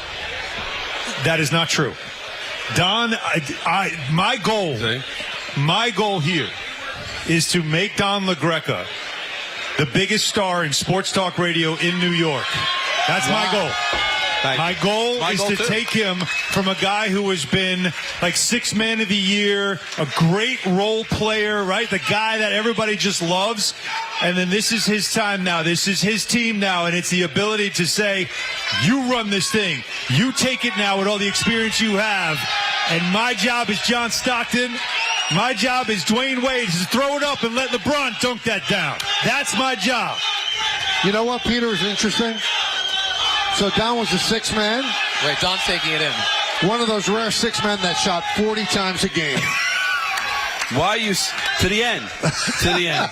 Well, also 40 shots off the bench. Well, by the way, I don't have to be Bosch in the scenario you just set up, do I? What's wrong with Bosch? He got paid. I'm not a Bosch guy. He got paid though. No, I'd like to find. You want to be Ray Allen? Yeah, I take you Ray. You make the big shot when it matters. Yeah, the big shot. You had the shot against the Spurs. I'll take Ray. Right. By the way, who is the comp though? As Alan was setting that up, right? Calling Don like the 6th man who then gets the team, right? What would be the best sports comp? John Havlicek. But here's how I envision it. Yeah, that's a really. Here's how I envision. Because you're a hockey guy. Yeah, let's go. Gretzky. It's Messier. Leaves to L.A. Right? Michael leaves 1-3, which is L.A. Jace. Right, yeah. And what did Messier do the next 2 years later? Won the cup. Bang, wins the cup. Without him. And that one, it drives Wayne crazy. He's got 2 other rings besides the ones that he had with Wayne. But that one, right, with Bill Ranford, winning that cup in Edmonton, that's what I'm hoping this is going to be. The cup after Gretzky. Now, did Gretzky root for the Oilers when they were in the finals? Because we have heard Michael say on the air, we're on record. No, we know. And like I said, I'm a P1. You know. So I heard this, and I got to admit, when I heard it, it hurt a little. I felt it.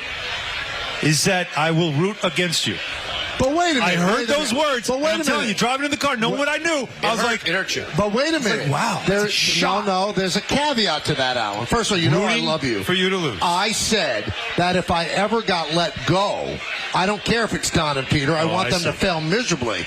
This is an amicable parting. I'm on another time slot. Okay. I want you guys to do great. Okay, as long as that part is still. Oh, so, yeah. all right, so then you would be then still part of like rooting for the success. Oh, here. yes. And also I think thinking you about guys- where you end, your show ends. It's very important. You know, the lead-in thing, they always tell us about how big the lead-in. I've been the lead-in guy forever. I've always been the fluffer. But This is what I've been. Yeah, I've had to be that guy. the tweaker. Set up the K-show. It's getting Set worse. them up. But you know what? This is where this show is going to have an advantage. I'm going to tell you. And What's that? I don't want you to be hurt. What's that? Well, you'll finally have a good lead-in. Yeah, yeah. And the one thing that's going to happen, mark my words, Peter, tell me I'm wrong. Tell me I'm wrong. If we ever do become a massive hit, they'll interview Michael about it. If, God forbid, one of us dies, Well, I can promise you they'll this. interview Michael about Here's it. what's going to happen. So I wrote at Newsday for about 15 years, right? I'm a Long Island guy. I got the paper as a kid. I learned how to read. Reading the Newsday headlines. That's a fact. And very as telling. a child. Yeah, that's a fair point. Somehow got through college. But one thing I do know is that when Neil Best is ready to write the feature on the Long Island kid who finally made it, all the quotes will be Michael K. Oh, yeah. He won't get them from me. Yeah, but Michael won't give them. Michael K's old show. That's That's one number thing you one. know. Actually, I know who he'll call. The other Long Island guy. Right. But that is a great question. Right. If we reach the highest heights ever imaginable, that is a great point. Will there be more articles about the success we've reached, or how does Michael K feel about the success they've reached after he left? It could happen. Right. I mean, if you read the articles that have come out since about what's happening, it reads like the subject could be like it's over. Just the future of Michael K. Yeah. And then there's like little other characters, like Michael, Don, and Alan are like commas in the article. We're not actual subjects. So if we make it to the top, the article has to be, how does K feel? Or, God forbid, our plane goes down on the way to the Super Bowls. Michael K's former show dies in plane crash. K, of course, was calling a doubleheader against the Marlins. And couldn't be reached for comment. I do want to add one other thing, though, Michael. And again, all the joking and kidding aside and everything like this, many times that Michael has texted me encouragement about different things throughout my career. At times, as a lot of you know, I stepped away from Han and Humpty at one point because there was just too much going on in my life and I couldn't keep up. Rick is a dynamo, and it was impossible for me, and I did not feel the show was going in the right direction. Dave and he have taken that to an unbelievable place where it's, a great morning show and a must listen. I know everybody here does listen to, right? DPHN Rothenberg, correct? Yeah. Yes, of course, right? So through all of that stuff, it is something that I'll never forget. The first time I ever appeared on this show. And I was a Knicks beat writer. It probably was whatever it was, 06. And I came on the show as a guest to talk Knicks. No idea what we were talking about. 06, it was probably bad because they weren't very good then. But I was so nervous to come on the show. Like literally, I went in my garage because I had young kids then, didn't want anybody to make noise, I wanted it to be perfect, sound great. I don't want to ruin this moment. I want to be asked back on the show again. So I went into the garage to make sure it was quiet, and I was pacing and nervous throughout the entire, I don't know what you guys asked me, but it was like hanging up and going like, I was just on the Michael K show. Like, that was awesome. It was a big deal to me. Really? Yeah. It was, and I'll never forget it. And so from there, 6 years later, being on the station, meeting you guys, getting to know you all personally. Like, obviously I knew you, Don, but I mean, really getting to know you all.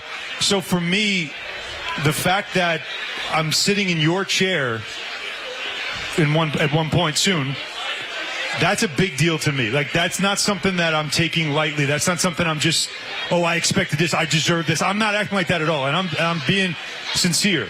Like, it does mean a lot to me that I'm the one that gets to step into those shoes. Well, you're going to be great. You really are. There's no doubt in my mind.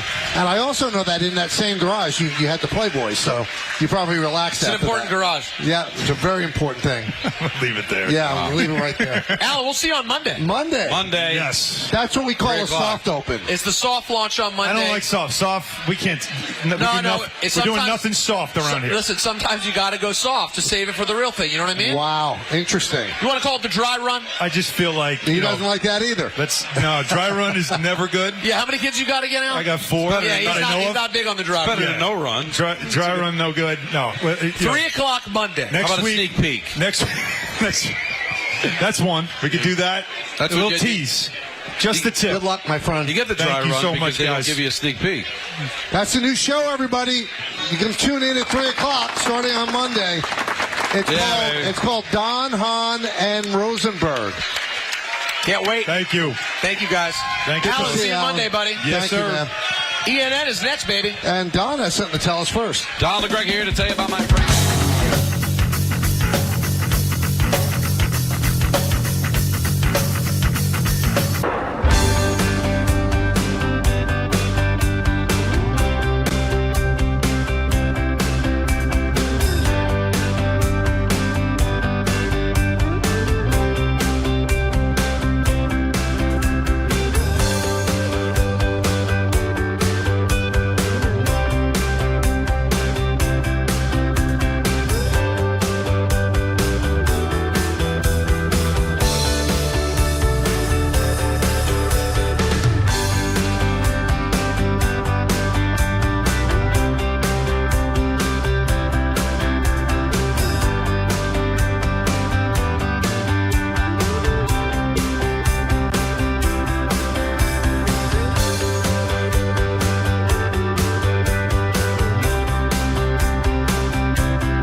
It seems like there's something special happening right now that I'm unaware of.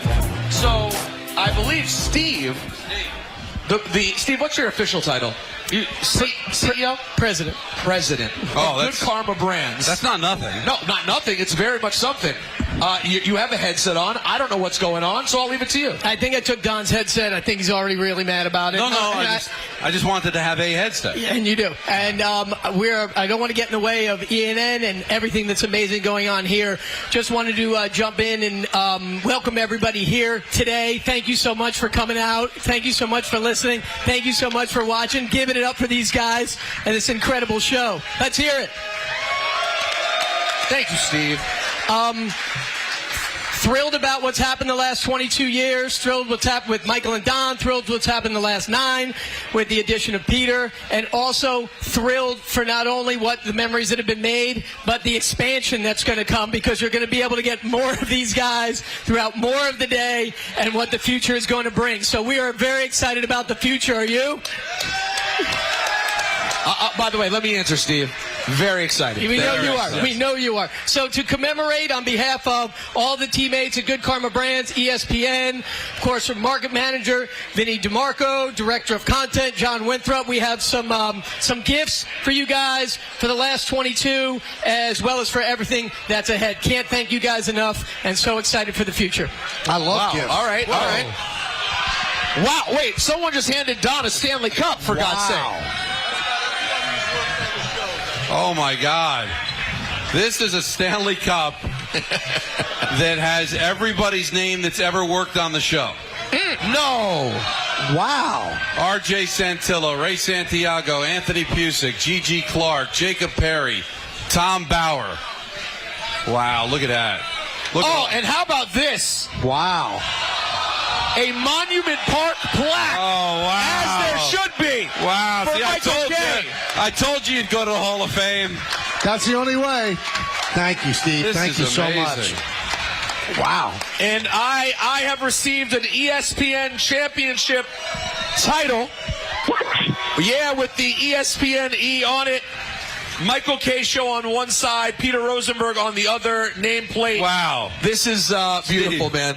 That's Steve, amazing, it's really man. nice of you. That's Thank really you. nice. Thank you. Oh, Thank you wow. to Megan Judge. Megan, Wow. thank you. Good Megan, karma, thank you. This is so cool. Thank you. No. Make some noise, guys, for the big brass coming through for us on the big day. Congratulations, guys. Thank you, Steve. This is amazing. It's Thank got you, the names Steve. of... You know what's amazing, Michael? We've had as many general managers as co-hosts here. No, seriously. Like, they got, all right, the co-hosts, Michael K., Peter Rosenberg, Ryan Rucco, Michelle Beadle, Bonnie Bernstein, Meredith Marakovitz, general managers, Tim McCarthy, Dave Roberts, Scott McCarthy. Goes on and on the list. That's of really people. cool. That is really nice that they did that. That is really, really cool, guys. All right. Don holding up a cup. That's a cup you have every right to hold. Wow. Guys, welcome to ENN. We're going to do things a little bit differently today. I'm disappointed to announce I will not be doing this week's NFL announcer lineup. I'm not. No, I know. I'm very disappointed. I enjoy it. All right, well, we should ask. No. right. I'm not doing it today anyway. Oh, if they enjoy it, you can hear it. They love it. All right. You guys like the NFL announcer lineup? Okay. See, Michael? For some people like it. But I wanted to read something if you guys would indulge me during ENN for a moment. Don't look over my shoulder at it. Just It's listen. something you wrote? Something I wrote. All What's the matter with you? Nothing. All right. No, I'm gonna read you some Faulkner. That'll be the first time. All right, everybody listening, everybody ready? Are you ready? Yes. So I'm pouring my heart out here, folks. All right. So I wrote this originally last night thinking I would just print it somewhere, and then I thought, you know what? You don't always get a chance in life to say things to the people that you love and care about, so why not just read it in front of all of our family here today? So here it is. It is very rare that an idea from the suits upstairs turns into creative magic. I don't know what the percentage is, but it's very low. However, for some reason, when Rob Savinelli in the talent department talked to Justin Craig and Tim McCarthy about the idea of bringing in a somewhat controversial hip-hop host to ESPN New York, something clicked. It wasn't met with open arms, as most of you know. Michael and Don didn't want yet another update guy.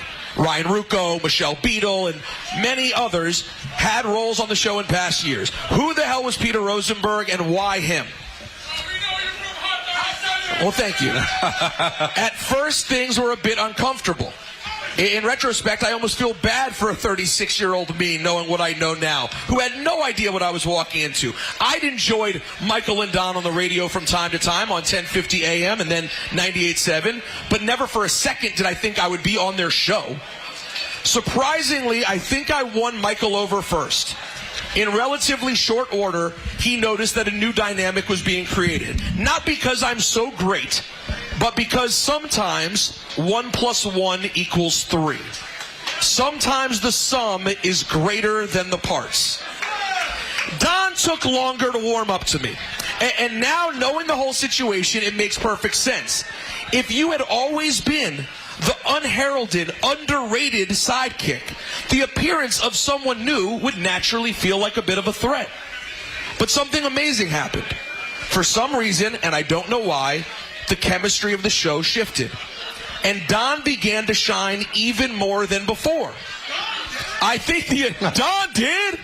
I think the addition of the Yes Network played a major part there too. The world just needed to see that lovable hunk of man to truly fall in love with him the way we all did. Now, to be clear about Don LaGreca, he is much more than just some maniac yelling about sports. There are gas bags all over the country and in this market who performatively yell and scream to show everyone how much they know or how much they care about sports. They try to be funny, they try to be edgy, they try to be special. Don doesn't try to do anything.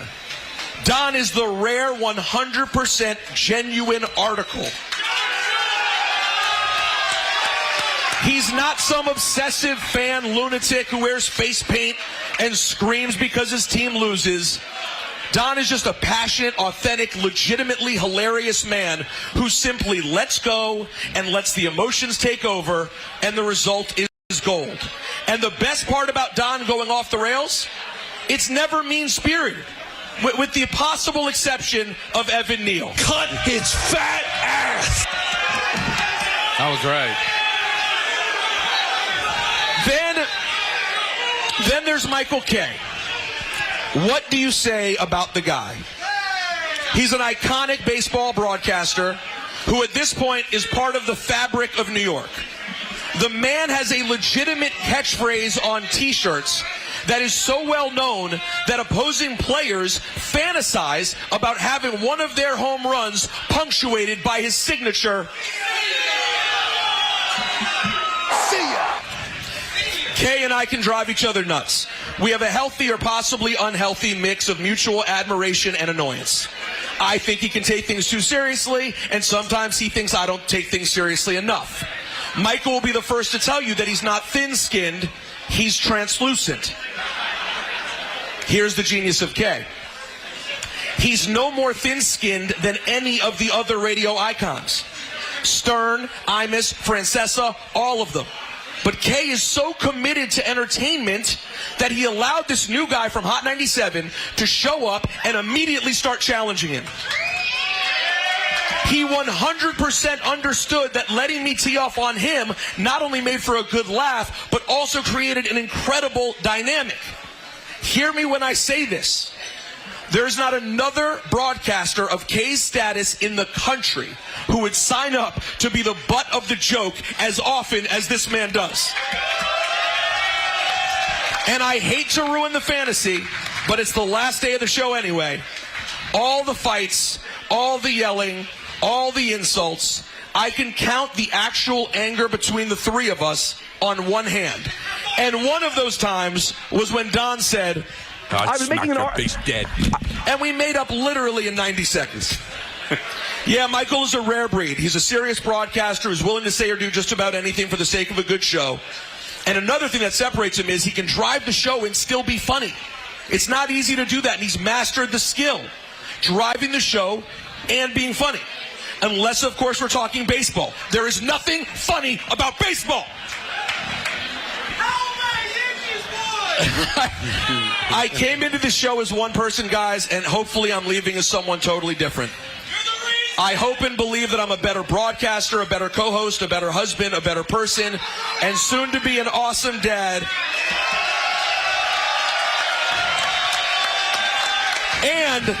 And Ray, I certainly look better now than I did before.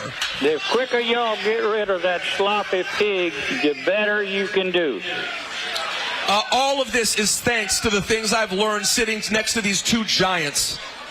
I am forever grateful for this experience, and I have to admit, as sad as I am that it's ending, it's pretty cool that Don and I, two guys who haven't always gotten our due in local media, and sometimes even at our own station, will get a chance to captain a new show along with Alan Hahn to show the world just how good we are with no Michael Kay. To our listeners and viewers all over the country and world, thank you. Thank you for loving us through radio battles, personal struggles, ups and downs, a global pandemic, life changes, and so much more. I hope on some level we made you feel as welcomed and as at home as Michael and Don have made me feel. Here's to the next chapter, and to little Guadalupe Rosenberg.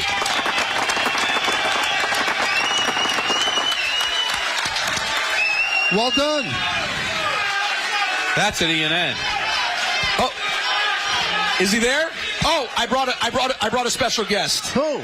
Guys, we couldn't say goodbye on this day of all days without talking to a dear friend of the show and an American treasure. Ladies and gentlemen, make some noise for Billy Crystal on the phone. Wow. Hey, Billy, how are you? I'm great. I have never followed a eulogy before. This is exciting. I'm listening on the phone. I'm like at Campbell's funeral home and waiting to get a bagel. I thought you would have gone to Ortiz funeral home, but I appreciate that, Billy. Thank you for waiting through it. Thank you, man. Guys, you've been so great for so long. You know I've been a fan. I've been, had so much fun coming on the show a few times, going to that Knick game with you guys, and just, it's been a joy to listen to how smart you are, how funny you are, how opinionated you are. It's you've been like like the frat pack. I love that you bicker. I love that but you always come to a really great conclusion, and I just wish you all guys, all of you, to have a great future together or apart. Just have fun together. Thank you so much. Thank you. While we have you, what do you think about Juan Soto going across town? Did that happen? Yeah, it happened. He's going to be a Met, Billy. He's going to be a Met. Bring out that Met hat from City Slickers and throw it on. I was in London during that Game 5, and it was 3 o'clock in the morning, and I'm still watching. And I'm watching the Dodgers dance on our field, and watching him alone in the dugout, looking at them. And he looked up to the heavens, and he walked off. And I said, "Oh, he's gone." I could just feel it. Wow. And I've been listening to you guys all about it. It was all about the money. It's a shame that we won't have him, but we'll still have a great team. They'll fill all the holes, and we got a lot of them. And my faith in Brian to put this team together. Well, Billy, we thank you for calling in. I know I don't want to speak for Don, but the fact that you know his name, it means a lot to him. Billy, just a quick story, because he'll text me during giant losses because they never win anymore. Right. You don't have to call them games, just losses. Yeah. And when I get a text at the dinner table or something, my wife will say, "Can you please pay attention to your kids and put your phone down?" And I said, "Nance, Billy Crystal just texted me." "Oh, what did he say? What did he say?" So we're all fans, and it's you don't know you made it in this business until all of a sudden you start to rub elbows with some of the really, truly great people, and you are certainly one of the great people that I've gotten to know here. So for you to be a listener, having kind words for us, and occasionally texting me just absolutely makes my day, and I love you for it. And Billy, thank you for making time today, too. It's a special day, so you volunteered to do it, and we truly appreciate it. Well, good luck being a dad, man. That's the greatest job of all. Oh, by the way, I'm excited to read your book. I'm going to read your book about being a dad. I'm stoked to read it. Yeah, there's that, and check out my show Before on Apple TV. Yes, the finale is next week, but it's when you're gonna have a little time now to binge. By the way, I'm so proud of this thing. I've started the show, by the way, man. It is creepy. Yeah, it is awesome. It's like you've never seen Billy before. Yeah, it is fantastic. Congrats on that. So the finale's next week. Yeah, but you got a ways to go. I don't know how many of you've seen, but it's really, for me, it was a big swing, and I love being in it, and I love that people are really liking it. So awesome. I didn't call it to plug, but hey, I got you on the air now. Why not? A true showman, Billy. Thank you, man. Thank you, Billy. Thank you. All right, guys. The great Billy Crystal, everyone. That was Long Beach, New York's own. I will come back. There's a story that just came out that Don and I looked at each other, and it just kind of blows our mind, and I think it's going to blow your mind as well. Yes. Sun Cruiser Iced Tea Vodka is a proud partner of the ESPN New York Holiday Party. So we'll come back with that, but first, Peter has to tell you about something very important.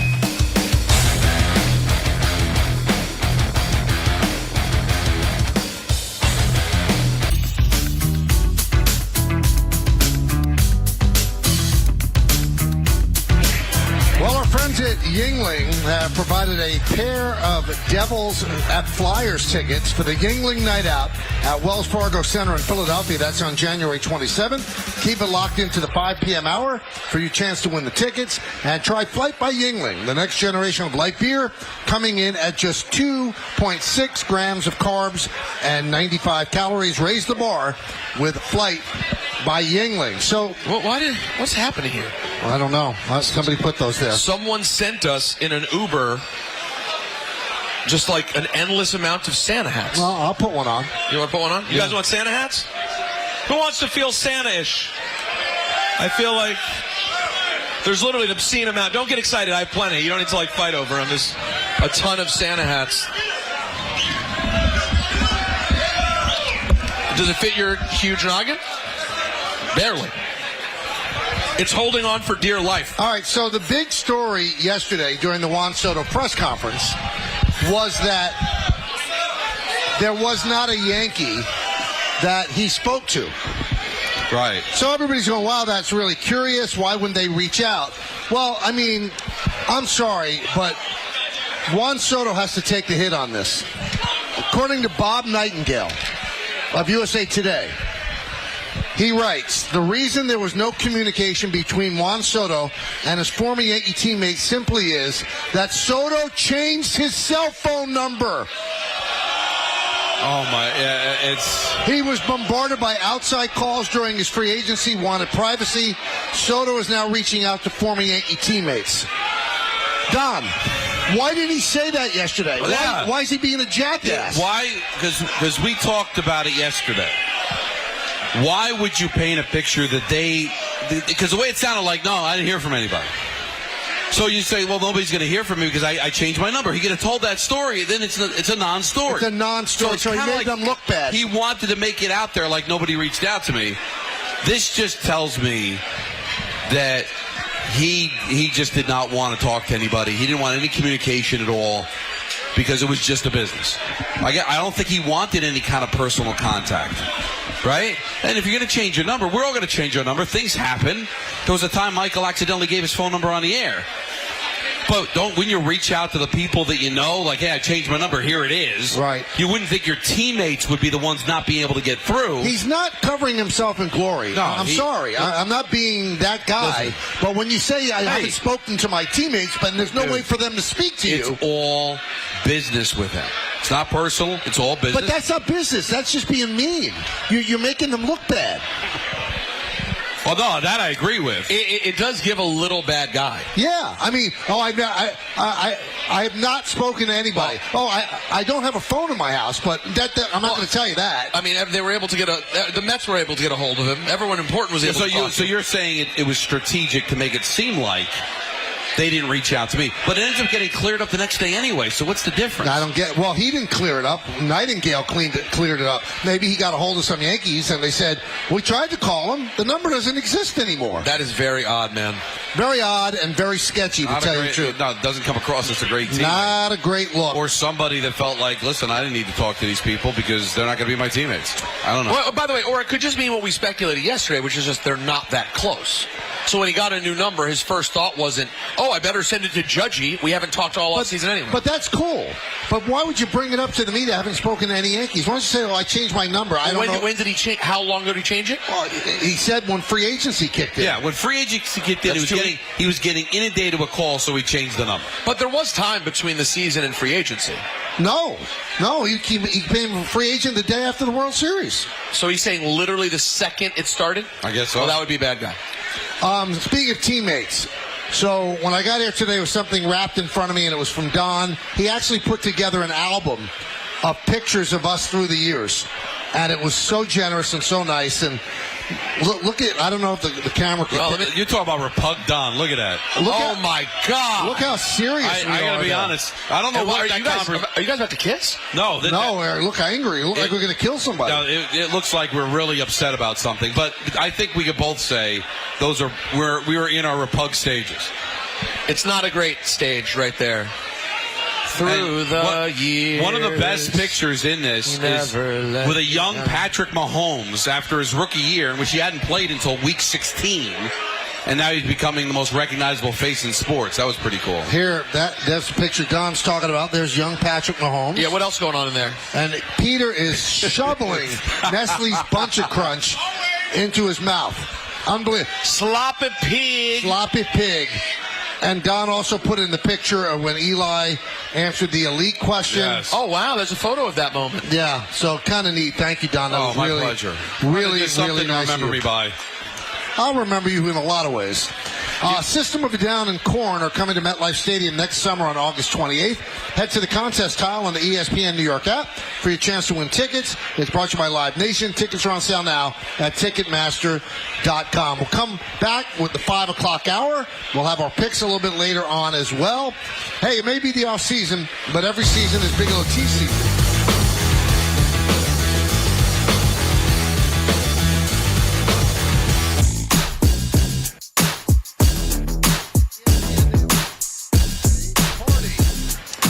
Well, if you like this show, then you should give this next gentleman a nice warm hand.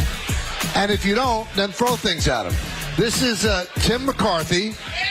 He is the former GM of the station. And he's the one who came up with the idea of putting me and Don together. And then finishing the cake with a little sprinkle of Peter 13 years after it started. So, in the last show, obviously, it's important to have Tim come by and explain what did you see in putting me and Don together, Tim? Well, when you see three clowns in the same room, Wow. Right. You know what? Works out well. It's beautiful. Look, fixing me, Yeah. disaster. Very serious. The chemistry with you and Don has always been wonderful, and everyone had a different role. So when we brought Peter in, Peter had a certain role. Obviously, Mike, you ran the show, and then we had Don who came in, who's the ultimate sports fan of all time, and it just kind of came together. And that self-deprecating humor, these guys have fun together, and that's the great thing about this show, and that's why it's been so successful for so many years. Well, you had a vision for some reason. I mean, I never thought I was going to do talk radio.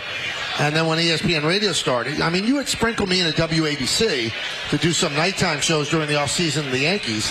And you said, let's do this. And you promised I would never have a show before noon. And you put me on at 10. And I'll never forgive you for that. Hey, Mike, you'll never be on before noon. You sang that on the air. Yeah. No, I begged Michael to do a radio show. He did not want to do a radio show. I can't do it. It's not what I do. I can't give these big opinions. And obviously you were wrong once again. Yep. And it worked out. And then Don was our first employee we hired at 1050 ESPN. And Don was doing updates. And then, we thought Don should do a show. And then Peter came in. It's kind of history. But, you guys are part of the New York culture when it comes to certainly media and radio. No shows last 22 years, folks. They don't. They just don't. And this is really legendary what you guys have done and built, and your loyal fans that come out here. I'm really proud of you guys. And the great thing about the station, we're all great friends. We care about each other, and that's what makes it so tough for this show to end. It's not going to end. You guys are all doing different things. You're still going to be on the air, which is great. And Don and Peter would do great with Alan, and Michael's show from 1 to 3 would be awesome. But I think that what you guys have done is really, really just tremendous. If you think about the shows that are on the radio now, you can't pick a show that's been on more than 10 years besides maybe Elvis Duran or folks like that. There's not many of them. Tim, when the original conversation started happening with you and Justin and Rob Savinelli about, let's see if there's a place to use this guy, and you guys put me on, I did some weekend stuff. My first shift, I believe, ever was with Robin Lumberg. I did different pop-ups here and there, and then you tried me here. How did you realize so quickly, without really a body of work to look at, that the three of us would gel? I'll tell you, it's like I said before, it's all about the roles. I remember I went up to Yankee Stadium. Michael was doing a day game. And I go up to the stadium and told him what I wanted to do. Okay. And Michael looked at me like, are you out of your mind? Isn't that the hip-hop guy? And I'm like, yeah. But Peter's going to know his role, and what he's going to deliver is different. What you deliver is different than what Don delivers. And if you guys all do what you should do, I think it's going to be great. And It was from the beginning. It went much easier. We tried some other things. Oh yeah, no names mentioned. Yeah. Oh, I've heard about those. Yeah. One of them's on the top here. Yeah. So don't think I'm so smart.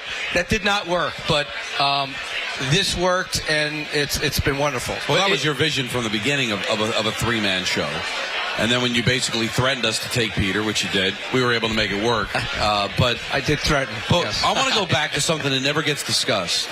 And that is the decision to move us to afternoon drive, which was a very difficult one because it really interfered with Michael's work and him having to leave early and all that. But I thought that was a major turning point. We were on 10-1, but then moving to afternoon drive, I think, called a lot of attention, opened the door for us to be simulcasted. But just the inner workings of having Michael go from the show like directly to the booth and having to do the show from Yankee Stadium, finding a place for him to be able to do it in outside the footprint of Yankee Stadium.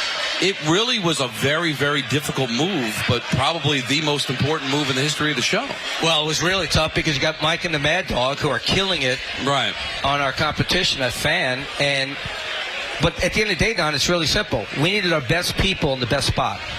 And you guys were the best folks on the station.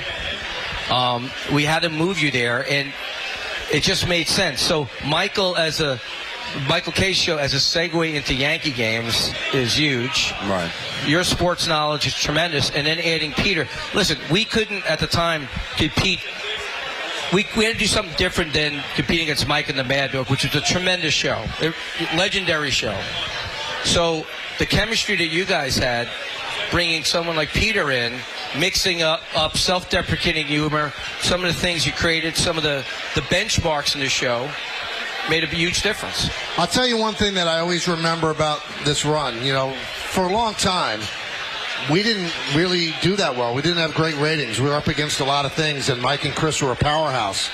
And I just remember the day in the old place on West End Avenue when we finally beat Francesa. And just the smile on your face. Oh, yeah. I'll never forget that.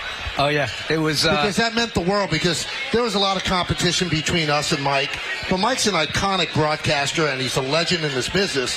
And to be able to beat him at his own game after he had said he called us a pea shooter and they'd never come close. Yep. And for us to win, that meant... And then we did actually beat everybody they put in front of us after that. For 2 years, this show was number one with Men 25-54. And not just between us and Mike. Was that number one? All shows. Number one by far. And here's the thing. We went through a long road between 1050, coming to 98.7, changing some talent. This group of guys here always were, I would always tell them, stick to the plan. Keep doing what you're doing. It's going to happen. It's like moving a battleship. Once you move it and it starts getting some speed, it's hard to stop. And that's exactly what happened. I remember the battleship line. And I said, does it have to be this slow? Well, listen, we took in a lot of water for a while. Michael's not the most patient person in the world. Yeah, but it worked out. But I was very proud. I think it's really, really cool that you and your wife Colleen dropped by, because the show's together because of you. Well, I love you guys, and I'm proud of everything you guys have done. Thank you, buddy. Love you too. Thank you. Tim McCarthy. Tim McCarthy, guys. You're great.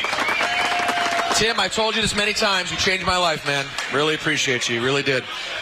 Tim and I became such good friends that I was in his wedding party. I remember. And I was sitting in the pew during the nuptials, and I just smelled the worst smell of all time.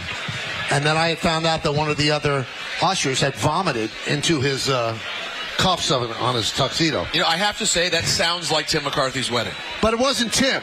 No. And I'm not going to out the person who vomited in the cuff, but it was a beautiful moment. Well, guess what? I don't smell vomit. I smell fantastic greenery, like I just walked into MSG on New Year's Eve, baby. That's right. You get it? Fish? Bob Wischusen, ladies and gentlemen. Yeah. Show us what you're There you go. So nice of you to drop by. You were getting a little misty earlier. When? I could see it. When? During Peter's speech. No bet. No, I got. were. You know when I get a little misty? When he started to choke up, because when people cry, it gets me. Yeah, he did. You held it together literally till the last sentence. It's like when I was impressed. So you cry? You want to cry when you see people cry? Yeah. Like wanting to throw up when you see somebody throw up? No, like that? I love when people throw up. But Michael is right. It does. If you're in a situation that's already emotional on some level, and then you hear the person choke, it does. When I go to a funeral, I'm okay until I see people start to cry, and then I Which can't. that tends to happen at funerals. Occasionally. Yeah. By the way, Bob is the first of the three of you to meet Guadalupe. What do you mean, how? He just spent time with Natalie. Oh, really? Yeah. I mean, she's doing great. You've spent time with her before, but there was no Guadalupe. Right now, Guadalupe is there. Very close. Fully there, yes. Very close. And the second person that met her is Wendy Wischusen. Right over here. Wendy Wischusen. Julie Wischusen made an appearance here at the show. That is Julie Wischusen. Julie who came along. So she couldn't have been that upset. The fact Julie, she still came. that was all love. I just love alliteration, so I just guessed it was Wendy. That was quite a moment in the show. That was. Bob, any chance you just skip the Jets game this weekend? Because why not? I'm going. But you know what? I'm hoping that maybe I establish something today, because I've already had a couple of beers, that maybe I can continue to drink at work. Oh, you know what? I like the idea. Just make sure it's a sponsor. Yeah. Now, I'm wondering, are you glad that Rich Rodriguez got the WVU job and not your partner? I'm also wondering if anyone is going to be able to co-host with you at any point when you do your show, or are you just going to X everybody at the radio station out and just keep all of that airtime to yourself, the way that you've really kind of wanted it to be all these years? No one will be near me. It will just be me. The idea would be to turn the tables and because he immediately tried to turn this into as uncomfortable a conversation as possible, as is his want. But me doing the show alone is very comfortable. It's not uncomfortable at all. Board-op producer, not allowed to speak. And you might be one of his myriad of guests. If Anthony spends the next 15, 20 years with me in the booth, that is as good as it gets. I love it. Yeah. I love happy stories, happy endings. I can tell. You're getting misty. Yeah, I do. I get misty. Yeah. But you're not crying, so I won't. All right, happy endings. Bob Kraft, Tom Brady, Bill Belichick. Surprised that Mr. Belichick is going to UNC? Yeah. Aren't you? Yeah, it's not how I saw this story ending. No, but I did not picture this. In a way, a little reflective, I guess, of the desire of the NFL to have him back. Right? I mean, I don't think the phone was ringing off the hook. See, that's the thing. That's part of it. Was this some grand plan to go back to his roots of teaching football, or just this was the only place that offered him a job? I don't think the phone was ringing off the hook. And I think he wants to coach. Yeah. I mean, that's what he does, right? Like, coaches coach. Right? There are certain guys, obviously, that when they get out of it, they realize that, the grind of it and not being in it every day, it's not that bad to live a life where you're not sleeping in your office. Like Bill Cowher. Yeah, but some guys, like Jimmy Johnson, right? Like being on your boat and living in the Keys, not a bad life. But some guys, like, it really is their drug. And for him, you can tell he just wants to coach. Has there been any story as to, like, why UNC? There wasn't another good big option that wasn't quite UNC? Or did he have to go to some place that would be willing to, quote, gamble on Bill Belichick coaching a college football team? I don't know. I mean, you been to Chapel Hill? No, it's great. It's a great place. It's awesome. No, it is. It's of those schools that I visited, none of which I could have got into. My brother was visiting. That was the one. Chapel Hill was the one that made me go, if I could have done better than a 3.0, this is exactly where I would have liked to go to school. It was one of the first games that I did when I started at ESPN and realized that I didn't have to go north to go to college, and I did a football game there in late October. It's like, this is a college. But listen, this is incredible. What was I thinking? I know. It's apples and oranges, legacy coaching wise, but it kind of reminds me of George Allen at Long Beach State, doesn't it? Like the old-time head coach at a small... This is not... I mean, North Carolina's not Long Beach State. No, but he's not level. George... He's not... But I'm just saying, it had that kind of old-time NFL coach, coaching somewhere where you didn't expect his last coaching job. No one expected him to be a college George coach, Allen is not Bill Belichick. That's why I said it's apples and oranges. The most surprising thing to me, not even the destination, it's just that he wants to do this in this climate. Right? Like the world that college sports and specifically college football is now, NIL, Like, there's a reason that Nick Saban's on game day. And that's his buddy. There's a reason. Like, Nick Saban is at Alabama, and recruiting guys to Alabama used to be about everything's Alabama, and it's Bear Bryant and the checkerboard and national championships and the mystique. And now he's basically got 18, 19-year-old kids walking in with their hand out going, how much do I make and how much do I play? And he was like, all right, you know what? I'm done with this. But maybe I'm going to the media. Maybe that lends itself to Belichick much more than Saban, because Belichick is used to taking rich kids and making them treat it like a real program where they have to grind. Maybe, but he still has to get them to pay them. And they also sign those rich kids to a contract that makes them rich but keeps them there for several years. Like, now these guys can 3 or 4 months in. Like, I had a kid this past year at Kansas State who was a Kansas kid, and he was a high recruit. This kid started off committing to Notre Dame, decommitted to Notre Dame, went with Deion at Colorado. It didn't work out well there. He decided to transfer. He went to Western Kentucky. He joined their program. He played the spring game at Western Kentucky, was like, you know what, not so much, and went to Kansas State. In a year. He was in 18 months played for 4 programs. Like, that is the world of college sports that Bill Belichick is walking into. These kids can all basically, whenever they want, just say, you know what, not happy here, I'm out. But we're looking at success as him getting them into the playoffs or them, getting to a bowl game. Well, he looked at success of, hey, I took that recruit linebacker that probably had no chance of making it to the NFL, and I got him ready to as a pro. He wants to win.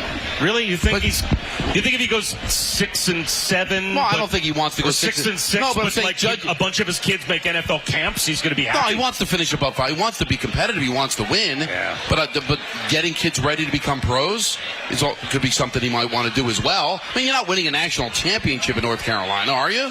I don't want to talk about Belichick anymore. I want to talk about you guys. Yeah, You know what? I want to talk about you guys. One quick thing that I found out. Okay.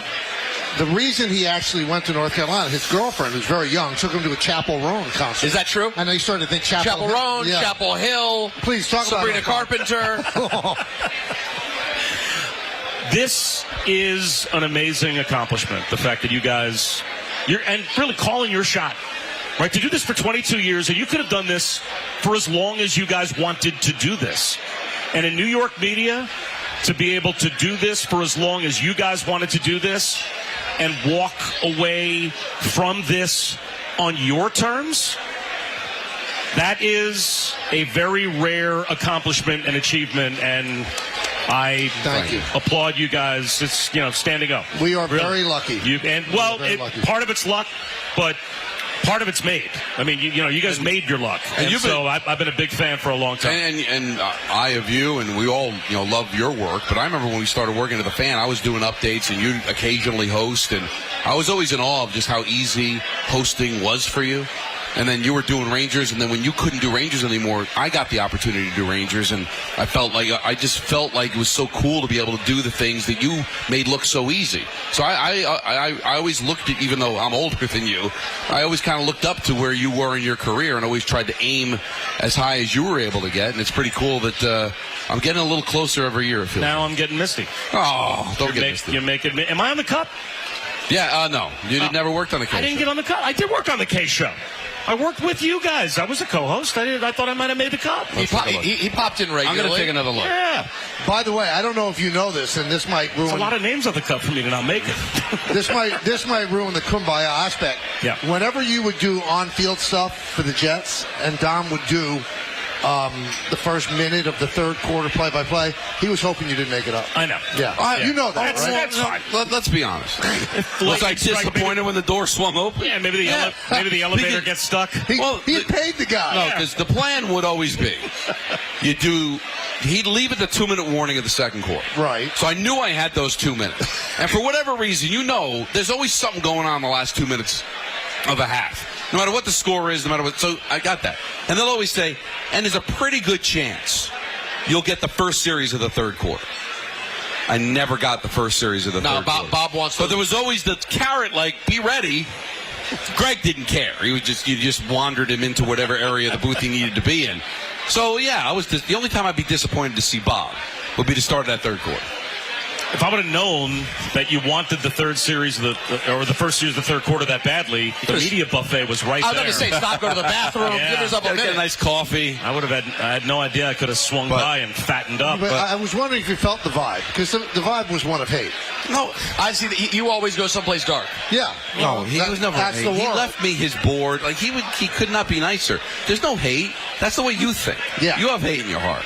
I got love in my heart. It's really, again, I go out with a standing ovation, but there's really only one way that you can go. There is only one and way. that is, can I cause problems? And treat someone in a way that makes them feel sad. Is there a way? Accomplishment for him is, I leave the stage, Anthony Becht and I are in a fight, Right. Don and I don't like each other, tension has been caused. Maybe Dave Filoni's upset. Wendy doesn't like me, right?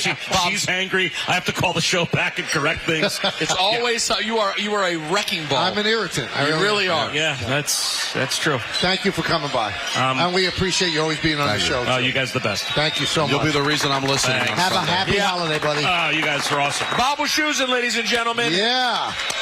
All right, He's Peter. going to make Jags great again. The only thing good about the Jets. Peter, I think there's an Amazon ad right there. And All you right. have to read it right now. I will. Our good friends at Amazon. We love Amazon. Hey, guys, I want to talk to you about Amazon.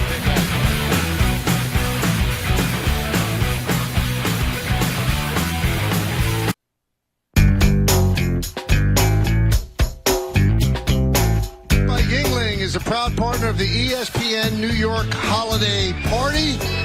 We are here at Tommy's Tavern and Tap in Clifton, New Jersey. Place is jammed. We can't thank all of you enough for being here. I know you waited outside in the cold before the show began, and that was so cool because, as Don always said, you are family to us. So thank you. We can't thank you enough.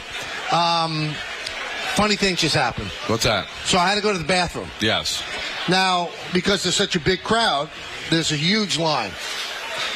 So everybody said, let him through, he's a VIP. Which I'm uncomfortable with. I'm not, but I'm going back on the air. Right. And then a guy right in the front said, he's not a VIP, he's a VIPP. Oh. So they allowed me to go. And you went. I went. PP. So thank you to everybody in the bathroom. Thank you very much. Good thing it was number one. Yeah, that would not have been good. Everything. That would not have been good. So for those watching on Yes, who's this little guy? Well, the one on my leg is Marco. It was sports day today, so he wanted to wear. Nice. Even though I hate the black Met jerseys, he likes the black jerseys. Well, so that's here. important. That's why they're there. And my nephew Declan is Declan. here. Both big Met fans, although Marco's still deciding between the two. Marco, have you decided, are you a Met fan or Yankee fan? I don't know. You don't know? Yankees, do it. I like both. You like both? But Marco, I can get you tickets to games at Yankee Stadium. See, that's binds. But you're a Met fan, Declan, right? Yeah. So who's your favorite player? Lindor. All right, Lindor. Nice. And who's your favorite baseball player, Marco? Aaron Judge. All right, Aaron Judge. Got to be Yankees. And what's your favorite hockey team? The Rangers. All right. Oh, love it. See, when this show started, there was no Marco, there was no Declan, there was no Callie, there was no Charlie, and there was no soon-to-be Guadalupe. So you have all been part of our lives as our lives have changed. We got married, not together. No, not yet, anyway. Don married Nancy, I married Jody, Peter married Natalie, and soon to be a dad, and she's soon to be a mom. So a lot of things have happened over these 22 years. A lot of things have happened. A lot of good things. Ups and downs. Yeah. A lot of ups, though. Yeah, a lot of ups. You know, the nicest thing that people say to me, I don't know if you guys feel the same way, a seminal moment in this country's history is what happened during COVID, where people couldn't go out. There was very little things to do other than watch what was streaming. There was no live sports on, things like that. When people come up to me and go, you guys got us through it for 3.5 hours a day, that makes what we do totally worth it, that we could help in that manner during such an unbelievably awful time. So if we did even a little bit to get you through those trying times, that's cool, and it's something we can never forget. And, you know, when I was walking outside talking to everybody, you know, a loved one passed, and it was a sad time, and I listened to your show to get through it, and you made me laugh and made me forget about some of the bad things that were going on. There's no better compliment. There really is no better compliment than that. Well, I think for me, the reason I find that so impactful is that's what I always liked about radio. The reason I thought radio was such an awesome medium is because there's an element of keeping you company that radio provides that's different than other things. Like, it's one thing to watch a TV show and know it was recorded at some point, and now they're playing it back and it's a performance. It's different to be connected by hearing people live talking to you, you know? Yeah. And I really think that as big as podcasting has gotten, it's obviously a huge thing. It's very similar to radio. It does miss that one thing that live radio has. You know, that element of it's literally right this second is special and different. But this medium, as you said, it's changing. But like with television, you decide I'm going to sit down for 30 minutes, hour, whatever, and watch this program. But radio goes with you, whether you've got you're stuck in traffic or you put your headsets on when you're going on a subway. You could take it with you, and that's why I think we're kind of a part of each other's lives. That's why I always felt that it's family. You got so many choices of what to listen to and what to make a part of your life every single day. And for the people to choose us, that is awesome. It's a little under an hour. A little under an hour. To the end? Yeah. Although Marco wanted to make an announcement. Marco, what did you just tell me? Marco? I actually like the Yankees better. Oh, How about yes. Good job. So should I take this off and throw it out? What is flawed? What did Marco, what did you say? Say it again. Louder. What did you say? What is flawed? No, not that. What did real Marco say? What did you say about the Yankees? I like the Yankees. You do? Yeah. More than the Mets? Wow. Because Papa K just tried to extort him with tickets, bribed him with tickets. Uncle Mikey. Right there, you just said, hey, you want to go to a game? Any game you want to go to, I will give your dad tickets, Marco. Okay? Wow, that is all it takes. Yep. I have nothing to do with Mets. I can't help you. I need Uncle Howie Rose to come through with tickets for the Mets. Or Uncle Gary. I don't know Gary as well as It would be a stretch to call him Uncle Gary. Yeah, even Uncle Howie was a little uncomfortable. Yeah, I'd say Uncle Howie was a stretch, but Uncle Gaz, really, that's tough. You know, this has been a different sort of show today. Yes. So, I mean, Anthony, I hope you're monitoring what's going on in sports. I don't want to miss a big story. Yeah, we didn't miss, you know. And by the way, Ranger Anthony trade or Pusick, something. get up here. Get up here, Anthony. Because, no, he can stand behind us. This is our producer, Anthony Pusick, who takes all of our nonsense and puts the show together and gets the guests and screens the calls. He really is everything to the show. So we finally got him out to a remote, and there is the guy with the Pusick. This is the guy with Isn't the it Pusick. beautiful? Wow, Pusick All right, chant. yeah, how about that? This is a special day. Anthony's first remote with us is the last show. That's the way to go out. It is perfect, though. And also, I wanted to give a shout out. Kofi's here. He's the one that's always giving us stats. He's always DMing me stuff, either correcting us or enhancing our broadcast for no money, which is amazing. Let's see. Anthony does that too. That is true. So Kofi, thank you so much, buddy. RJ Santillo is here. Is he here? Where is he? RJ. He's in the other room. Look down. If you'd see RJ down there. No. Oh, that was well, terrible. no, because we want to be found. If you want to find RJ, don't look up. You can't look up. Now, one thing, we've been having fun over this past week asking guests, you know, where are they going to stay? Are they going to stay with my show? Are they going to stay with Don Hahn and Rosenberg? Anthony Pusick was given the choice, and he wants to stay with Don Hahn and Rosenberg. You hear that, RJ? And it's hurtful because he's from Fordham, and he chose to leave a Fordham Ram alone. It's sad. But I'll find a producer, right? You already have a producer. Oh, well, I don't know if I'm allowed to say it yet. No, you're not allowed to say it, but it's already been Can made I say clear. it, John? Ray Deenahan. Ray Deenahan, the great Ray Deenahan. And the great thing, when Michael told him he can't speak, Ray was good with that. Yeah. He doesn't even want to All speak. mics in the studio will be shut off but mine. By the way, while we're showing love, DJ Juanito's been DJing for us today, of course. Good job. Where's the Natster? Does she want to come on TV? Natalie is here. I don't know if Natalie wants to come on TV. Where is Natalie? She's fine. All the family's here. She's eating right now, I'm told. She's feeding Guadalupe as we speak. Ballard is here with her. Ballard's here. Oh, wow. Ballard had some nice words on social media for you, me. not for I thought me. That was very nice. Yeah, not for me. Thank you, Ballard. Thank you, Ballard, for the nice words on me. The great Maria Marino is here. Where's Maria Marino? She's in the other room. I'm a big Marino fan. Yeah, me too. Ray Santiago, is here. You know what I say about Ray Santiago? What's that? Who's been to Santiago, Chile twice in 1 year? There you go. What is that from? It's from, come on, you don't know? No. From Something About Mary. Good movie. Who's been to Santiago, Chile twice in 1 year? I didn't remember either, but I knew it was from something. I didn't remember what it was. Oh, yeah. Oh, good. You put that on an SAT. I know I know it's from something. I've been doing it for 10 years. No, I know you have. You've said it many, many times. And if you don't know, that's on you. Don't you want to educate yourself? Well, no, and you're right. And it's gutless. It's gutless that I've never said, what exactly are you saying? Right, exactly. Or you didn't care. I don't know if it's gutless. I can't. Willful ignorance. Even worse, willful ignorance. Now, coming up is our final pick segment. Oh, boy. Starting off poorly for me. Great for me.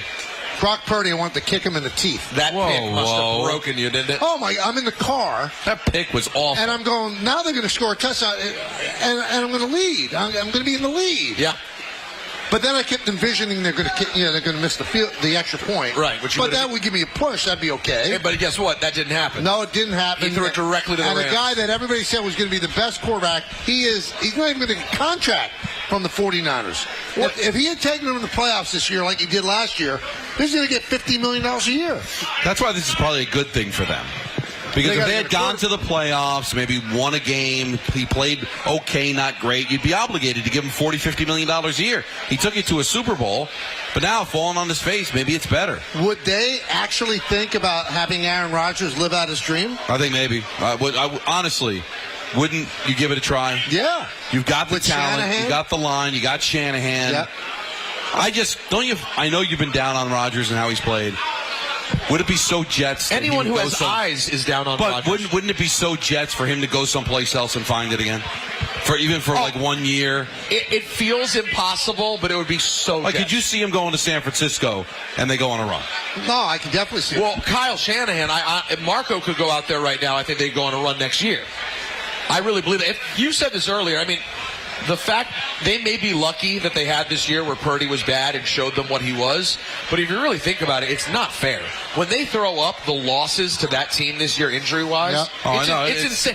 The fact that they compete every week really shows that Shanahan's is it possible they never wanted to give him big money, but would feel like they had to because of the fact that he at least played in a Super Bowl and he's a great story, but now maybe they've got a little bit on the PR side of not giving him the money. Well, they end up having a bad year. The number for Purdy is an interesting conversation because he can still play.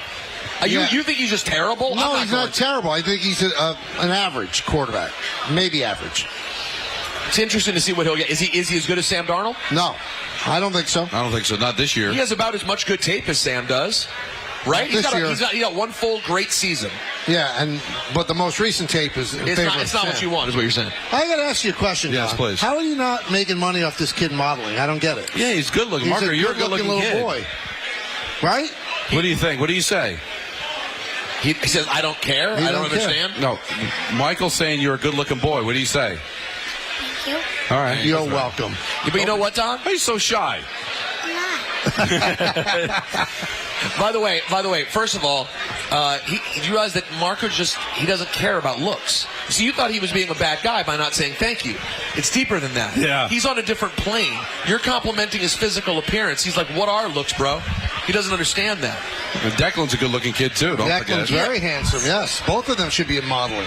Declan, would you ever consider modeling? I don't think so. Wow. No. What would you currently be interested in doing, Declan? I want to be a YouTuber, maybe. A YouTuber? You know what? I got to tell you, it's on the table these days. Uncle Peter wants to be that, too. Yeah, I mean, we can unbox stuff together. Yeah. All right, I'm sorry. Marco's got one more thing to say. Okay. He wants to straighten things out. Go ahead. Let's get it right. The last time I was trying to say the Mets don't like the Yankees. The Mets don't like the Yankees. It's not that you like the Yankees. And the Mets don't like the Yankees. Because the last time on the show he said the Giants didn't like the Yankees, and it bothered him all the rest of the day. Good job. By the way, a lot of people have been waiting for that to get cleared up. They're waiting for that correction. And now we got the correction. Thank you, Marco. All right, NFL picks coming up in just a moment. Hey, Michael K here to tell you about my friends at Shines.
Our picks. More importantly, they're important people that you have to meet, because what goes on the air, there's people behind the scenes that give us the latitude to watch games and things like that. And Peter's lovely wife, Natalie, is up here right now. And Michael, I just have one question. Yeah. Can I join? You can join. Can I join? Can I join, guys? And when does Guadalupe join? January 25th is our due date. Are you pumped up?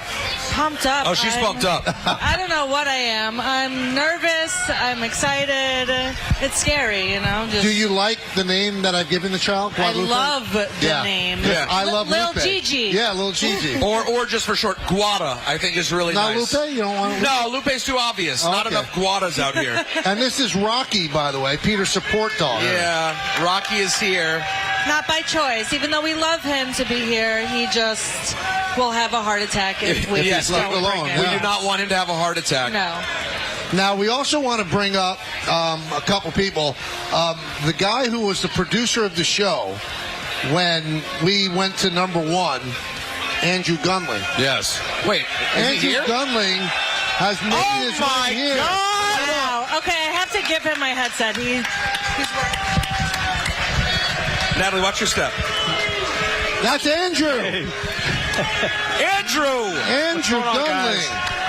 The Gunling. Look at that. Wow, I did not expect this. How about that? Wouldn't miss this. Wow. Would never have missed this. And Andrew Would never have really, missed this. without giving his location, he traveled a long way to be here. So we appreciate that on a Friday night coming into Jersey. Looking like you walked right out of the Lego box and into the bar. The hair is unchanged. Look at that. Lego Man is here. Wow.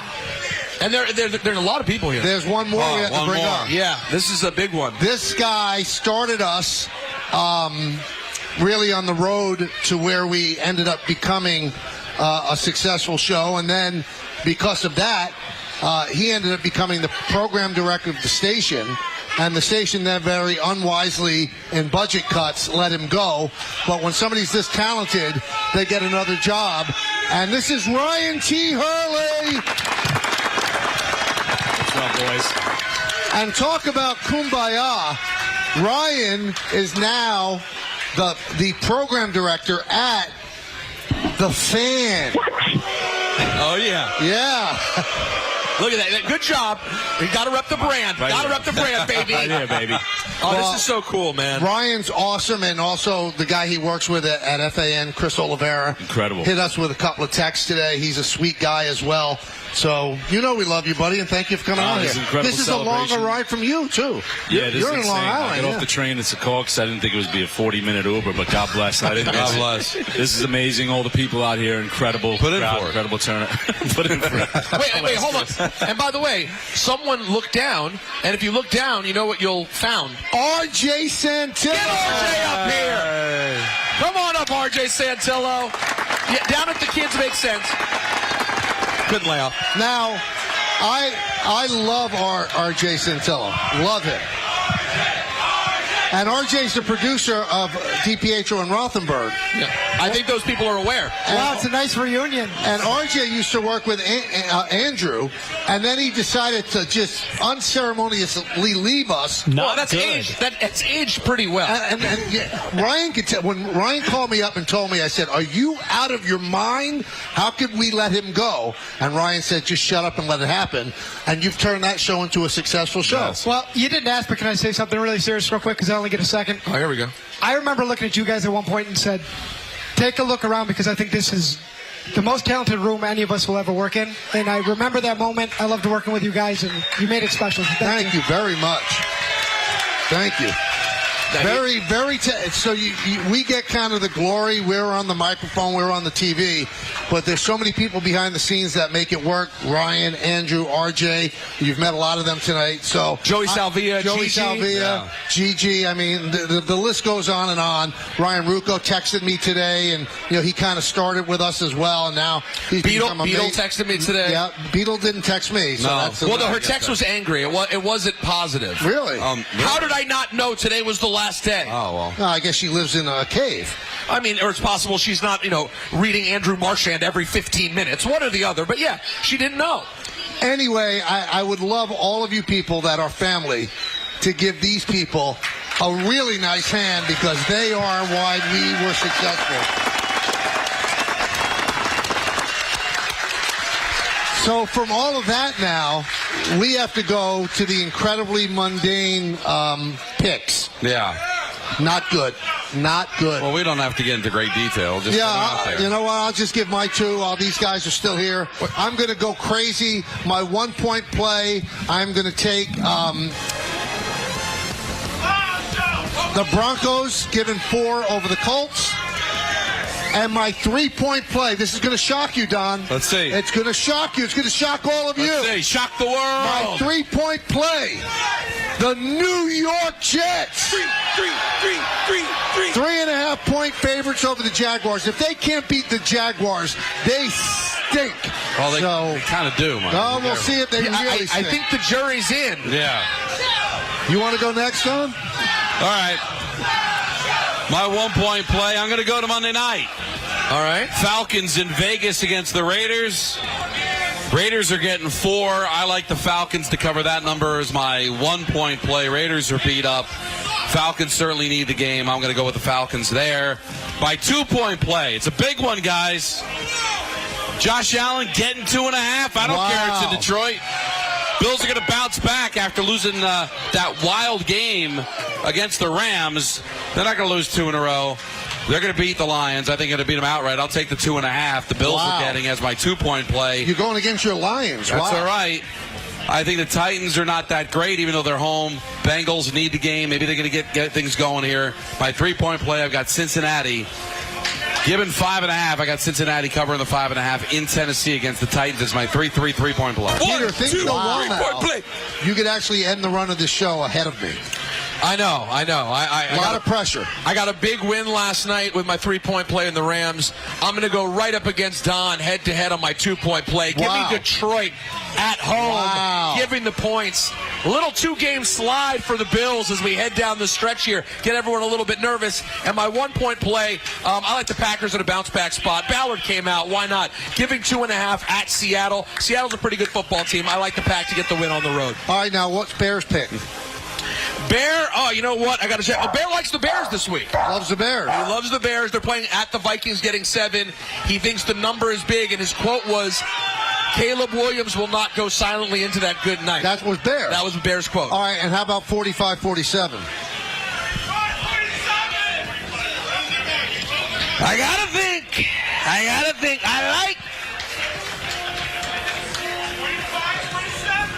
I like the Chiefs, Michael. Yeah. I like the Chiefs. They haven't covered in 7 straight. I know, but 47.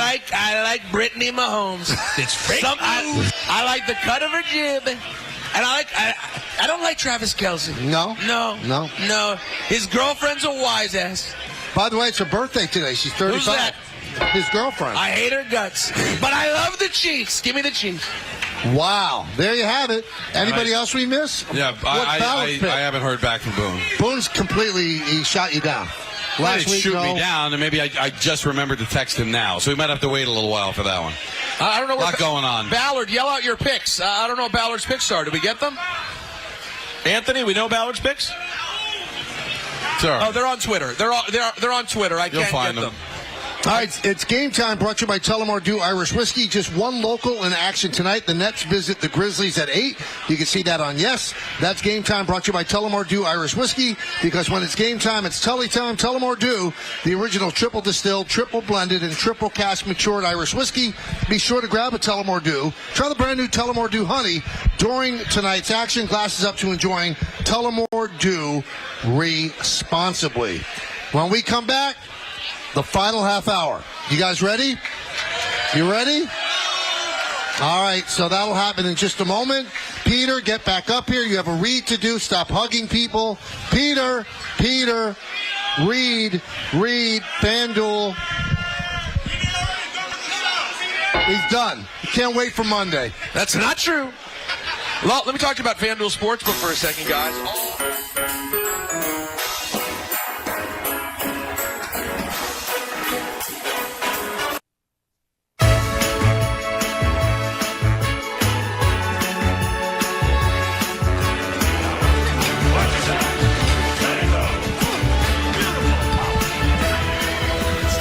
Picks brought to you by Samuel Institute for Pain Management.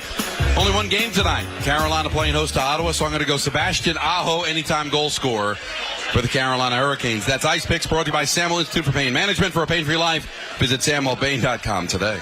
So the manager of the American League Champions just texted, but I don't know what that means. It's a GIF or a GIF of Cowboys? No, because it's the Falcons Raiders. And did he text me the same image? Yes, he did. Yeah, but I don't know what that means. Maybe that's just, a guy tipping his cap and saying good job on 22 years. I don't know. I guess so. Wow. That's odd.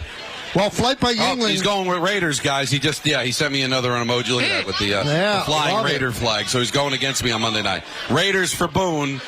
Flight by Yingling is a proud partner of the ESPN New York Holiday Party. Two names that, I definitely want to bring up. We're giving a lot of love to people that meant a lot to what we've done.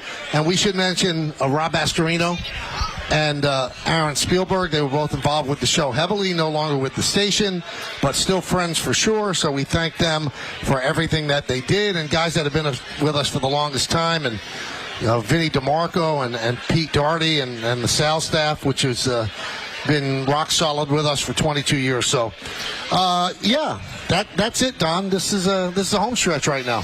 Yeah, it's kind of crazy. I don't really feel it as far as like that. I haven't been. It hasn't become a reality for me yet because it's been such a habit for 22 and a half years. Like I've got Marco here, and before him, Declan. Going to work meant you're going to Michael K. Right. My mom's saying, when's Michael K going to allow you to take a day off? It's like, no, he's not my boss. I just happen to work with him. Right. But that's kind of what the reality of my life has been for over 2 decades. And to have it come down to one last segment, it hasn't sunk in at all yet. It just has not become a reality. What about you? Well, why don't we just play Don't Stop Believing and go black? That could be a way to end it, That could be a way to end it, yeah. But what we want to amplify to everybody, and I said this earlier in the week, it's nothing to be sad about. Obviously, what we've done and this chemistry is not going to be on the radio anymore. But Don and Peter and Alan Hahn are going to have a great show. I'm not going anywhere. I'm going to go from 1 to 3. And, so many people have asked me about that. And Bob Wischusen was nice enough to say, you're all lucky that you can, call your shot. And I give the people at Good Karma and ESPN credit for that. I definitely, at my age, I needed to streamline things just a little bit and probably would not be able to keep up this pace for much longer, and they deserve to have a longer runway for the show. And with Alan, Don, and Peter, it's an endless runway. They could do this for another 22 years. And for me, I go from 1 to 3, and, it's a lot easier for me. 3 o'clock, I head to the stadium. I do the Yankee game. There's 4 hours in between, and during the winter, I could be there when my kids could get off the bus from school. So it wasn't about anything other than that. So I thank the bosses at ESPN and also at Good Karma for letting it happen and keeping these guys together. Like Tim said, this doesn't happen. Shows don't last for 22 years. They just don't. So it was just a natural thing to happen. And like you said, we're all going to be out working at the same radio station. We're still going to do a bunch of things together. So it's not an end. It's just a little something different. But still, different is jarring when it's going to be different for the first time in that long a period of time. Of course, Peter's been a part of it for 9 years, but the connection that I've had with Michael for over 22 years, although it's still going to exist in a different form, it's not going to exist in this form. So it's going to be very, very strange, very odd waking up Monday. As much as I'll be looking forward to working with Peter and Alan, it's going to be different, that it's not going to be the Michael K. Show, and it's not going to be with you and meeting with you and it about all that. So kind of crazy, all the things that we've been through, Michael. Seeing Tim, seeing Ryan, seeing Anthony, seeing Andrew, RJ Santillo, takes me back. Listen, I don't want to go into tremendous detail, but if people knew the obstacles that we had to overcome to get to number one, they'd appreciate it a lot more than I think people do. Whether it was the battle with getting more local programming on this station, going up against a monolith like WFAN and an amazing show like Mike and Chris, to eventually getting to where we are now, not only getting a chance to be number one for a while, but to be a part of the New York sports landscape for more than 2 decades. That was really hard, man. It was a hard thing to do. It was hard for Michael to juggle both the Yankees and an afternoon drive show and making it work. The other thing I'm very proud of, Michael, is the amount of time we were able to create a connection and not be in the same room. Mm-hmm. Peter could probably understand that, but there were so many times, Peter, that we were growing a radio show and Michael would be in Boston or Toronto or Cleveland and I'd be back in New York. And then later on, Michael would be back in the studio and I'd be in Minnesota or Toronto, and we're completing each other's sentences and we're making something work, and that was a challenge, but every challenge was met with optimism. Every challenge was met with 110%, and I could not be more proud of everything that this show accomplished. I can't speak for Michael, but I can tell you, I don't know what lies ahead for me, but I can tell you in the 30-plus years I've been in this business, I'm not prouder of anything more than I am of this radio show. I want to tell a little bit of a funny story, because Don's going to write the book one day because he has a better memory than me. But when we first started the show, especially on Afternoon Drive, because FAN had the rights to the Mets and onto the Yankees. Right. So I could not do the show in the footprint of Yankee Stadium or Shea Stadium. I couldn't. I wasn't allowed. So it made it difficult, and I have to do it from a trailer in the parking lot of Yankee Stadium, the old stadium. And since the new stadium opened in 2009, it's a shipping container on the second floor, and there are rodents in there and everything. And then I have to run from the shipping container all the way up to the booth and tape the open. And I'm not complaining. I've got a blessed job and a blessed life. But one day they said, let's try to do, what are they going to do? Try to do the radio show in the Yes booth at Shea Stadium. And our program director at the time was a guy by the name of Mike Thompson, who was an outside-the-box thinker. And I started doing the show. FAN complained to the Wilpons. The Wilpons complained to Mike Thompson. Mike Thompson says, well, he's not leaving the booth. So I'm doing my show, and Don's back at the studio, and 2 New York City police officers came in and said, you've got to stop broadcasting or we're going to take you out of here in handcuffs. Wow. And so Mike Thompson said, do it. Do it. Because he wanted the picture of me being let out of Shea Stadium in handcuffs. You know, the perp walk. And the police said, if he doesn't stop, we're going to start. We're going to do that. He goes, good. That'll be a great shot. You're going to arrest the voice of the New York Yankees. And the police officer said, well, we're arresting a guy who's breaking the law and doing a radio show. And Mike Thompson said, well, it's the same person. Go do it. And then after he played this up and he saw that they were really getting set to put handcuffs on me, he said, all right, stop. And then Don took the rest of the show. Yeah. And another funny Shea Stadium story. Again, we couldn't do the show at Shea Stadium, so they had us do a show at a spot on the bridge that walks from Shea Stadium to the U.S. Open. And we're doing it. There's a tent over us. Wait, was the U.S. Open happening? No. Okay. No, it might have been. It might have been. I'm not. No. It's just that would be the 7 train. Like Right, no, I know where exactly. the Apple is now. I know exactly where it is. Boardwalk. It just would be more appealing if the actual U.S. Open's happening. The skies opened up. Right, I've heard this. And it was one of the worst storms you've ever seen, and the tent blew off onto the tracks of the Long Island Railroad. Right. Don and I are sitting there soaking wet, and we thought, well, you know, they're going to let us get off the air. And one of the sponsors of the show was the Hummer vehicle. Yes. And they said, Michael, Don, get in the back seat of the Hummer. I never thought I'd hear that. And do the show. And we did the show on phones in the back seat of a Hummer. Once again, because they wouldn't let us in Shea Stadium. Just to make it work, just to make it happen. Wow. How about the time they had you on the side of the highway?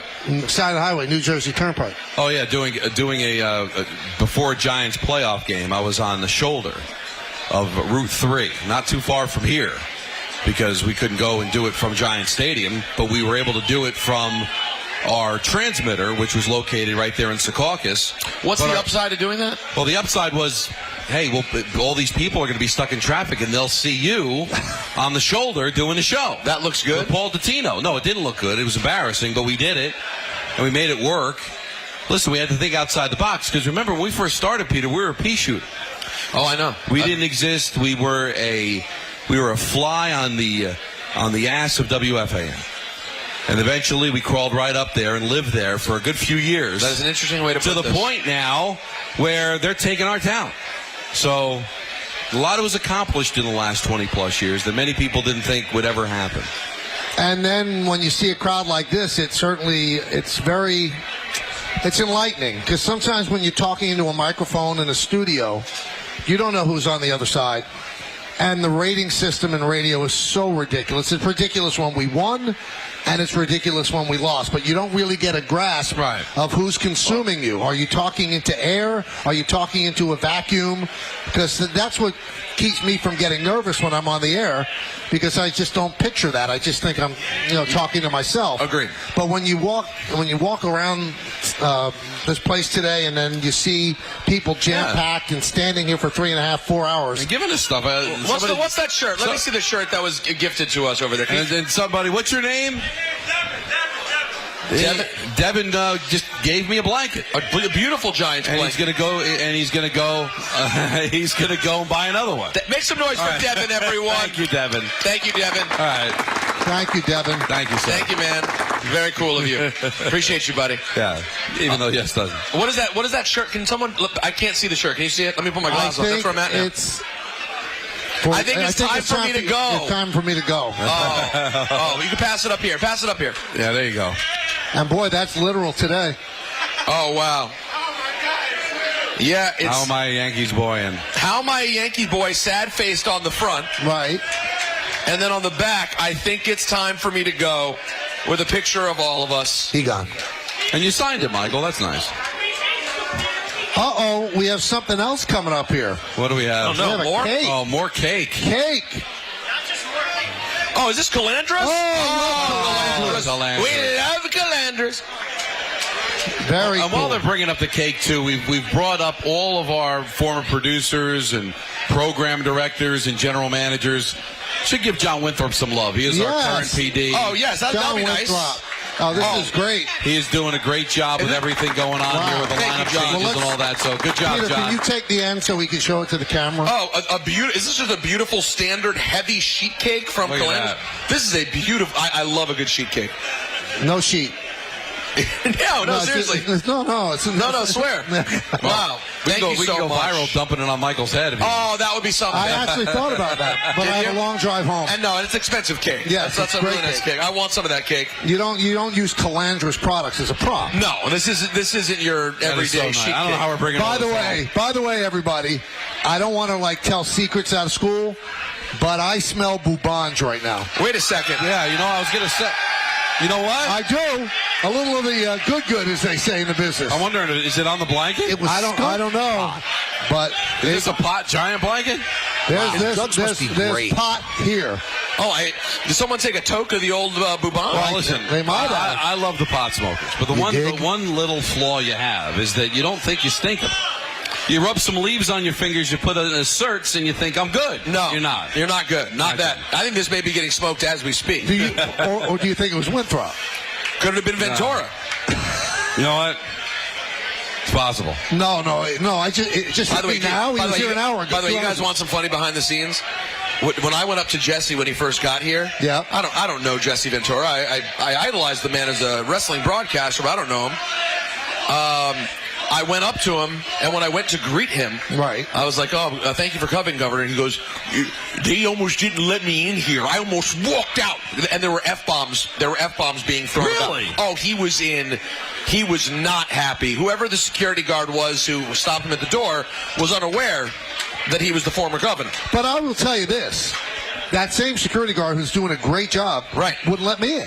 How is he supposed to know who we are? I mean, listen, it's one of those things. I think he's done a great job. So the security over there did an unbelievable job. Thank you. Listen, I'm not going to clap because I got to see Jesse tomorrow. I think you could have eased up on the gov, but no, you did a great job.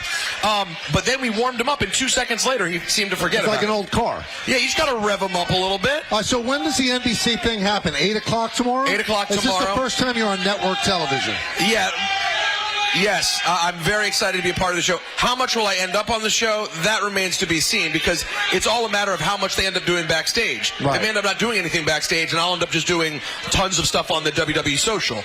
So we'll see what happens tomorrow. I'm just stoked to be there and be part of the broadcast team. But this is nothing as a knock. It doesn't look like Jesse's in shape to wrestle. No, I don't think he's going to wrestle. So what's he going to do?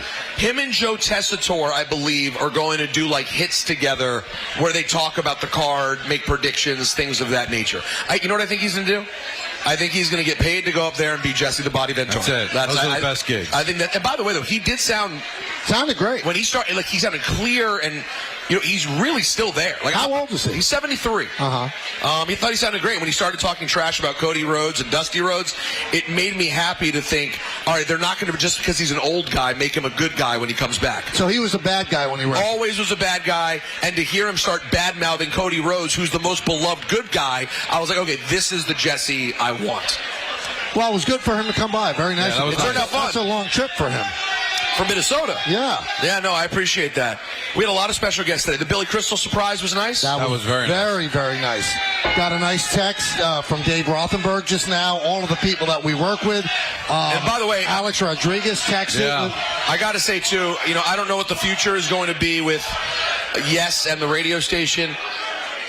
On behalf of me and Don, though, it's been a great run with Yes. Yeah, very much. From Flip to Jared to everyone down who produces the show, like Greek and Mike and everybody else who's been involved, everyone who does all of our remotes. There are just so many people involved on the TV side, and I just want to let you guys know we don't take it for granted. Being on Yes has been a big deal. The amount of times over the last 9 years that people from all walks of my life just send me photos because they're in a bar, and there's the three of us hanging out. It's been a real thing for this show. Well, the thread of all those videos are thanks to Yes and making them go viral, and it would have been 11 years in February, so it's been over a decade working with Yes. It's been terrific. And the first day was pretty memorable. It was crazy. The whole Coke thing in the Diet trash Coke. can. Diet Coke. That really helped. Honestly, that was something that was like just an afterthought. And I remember that was met with such negativity. And John Filippelli, the president of the network, he called me up and read me the riot act. He said, as a producer, I thought it was brilliant. As an executive, it made me sick. I said, well, then be a producer. All right, you want to know one last funny, real inside dope, as Don would say, on the workings of the station? I just received a new contract, so I'm going to stick around for a couple of years. Very exciting news. We're all very happy about that. So obviously, you know what it's like. They make you wait, then you get the contract, and they go, hurry up and sign it, we want it back. That's how business tends to operate. And my agent's looking over the contract, and she goes, what is this in your contract about you have to wear a collar shirt? Oh, wow. That is from the early days of me just being that guy and refusing to conform to yes at first, and then it had to get written into my contract. Wow. I said, I think we can take it out now. I think we're good. We're good. Want to thank all of you. Want to thank Don and Peter. These 22 years have been amazing.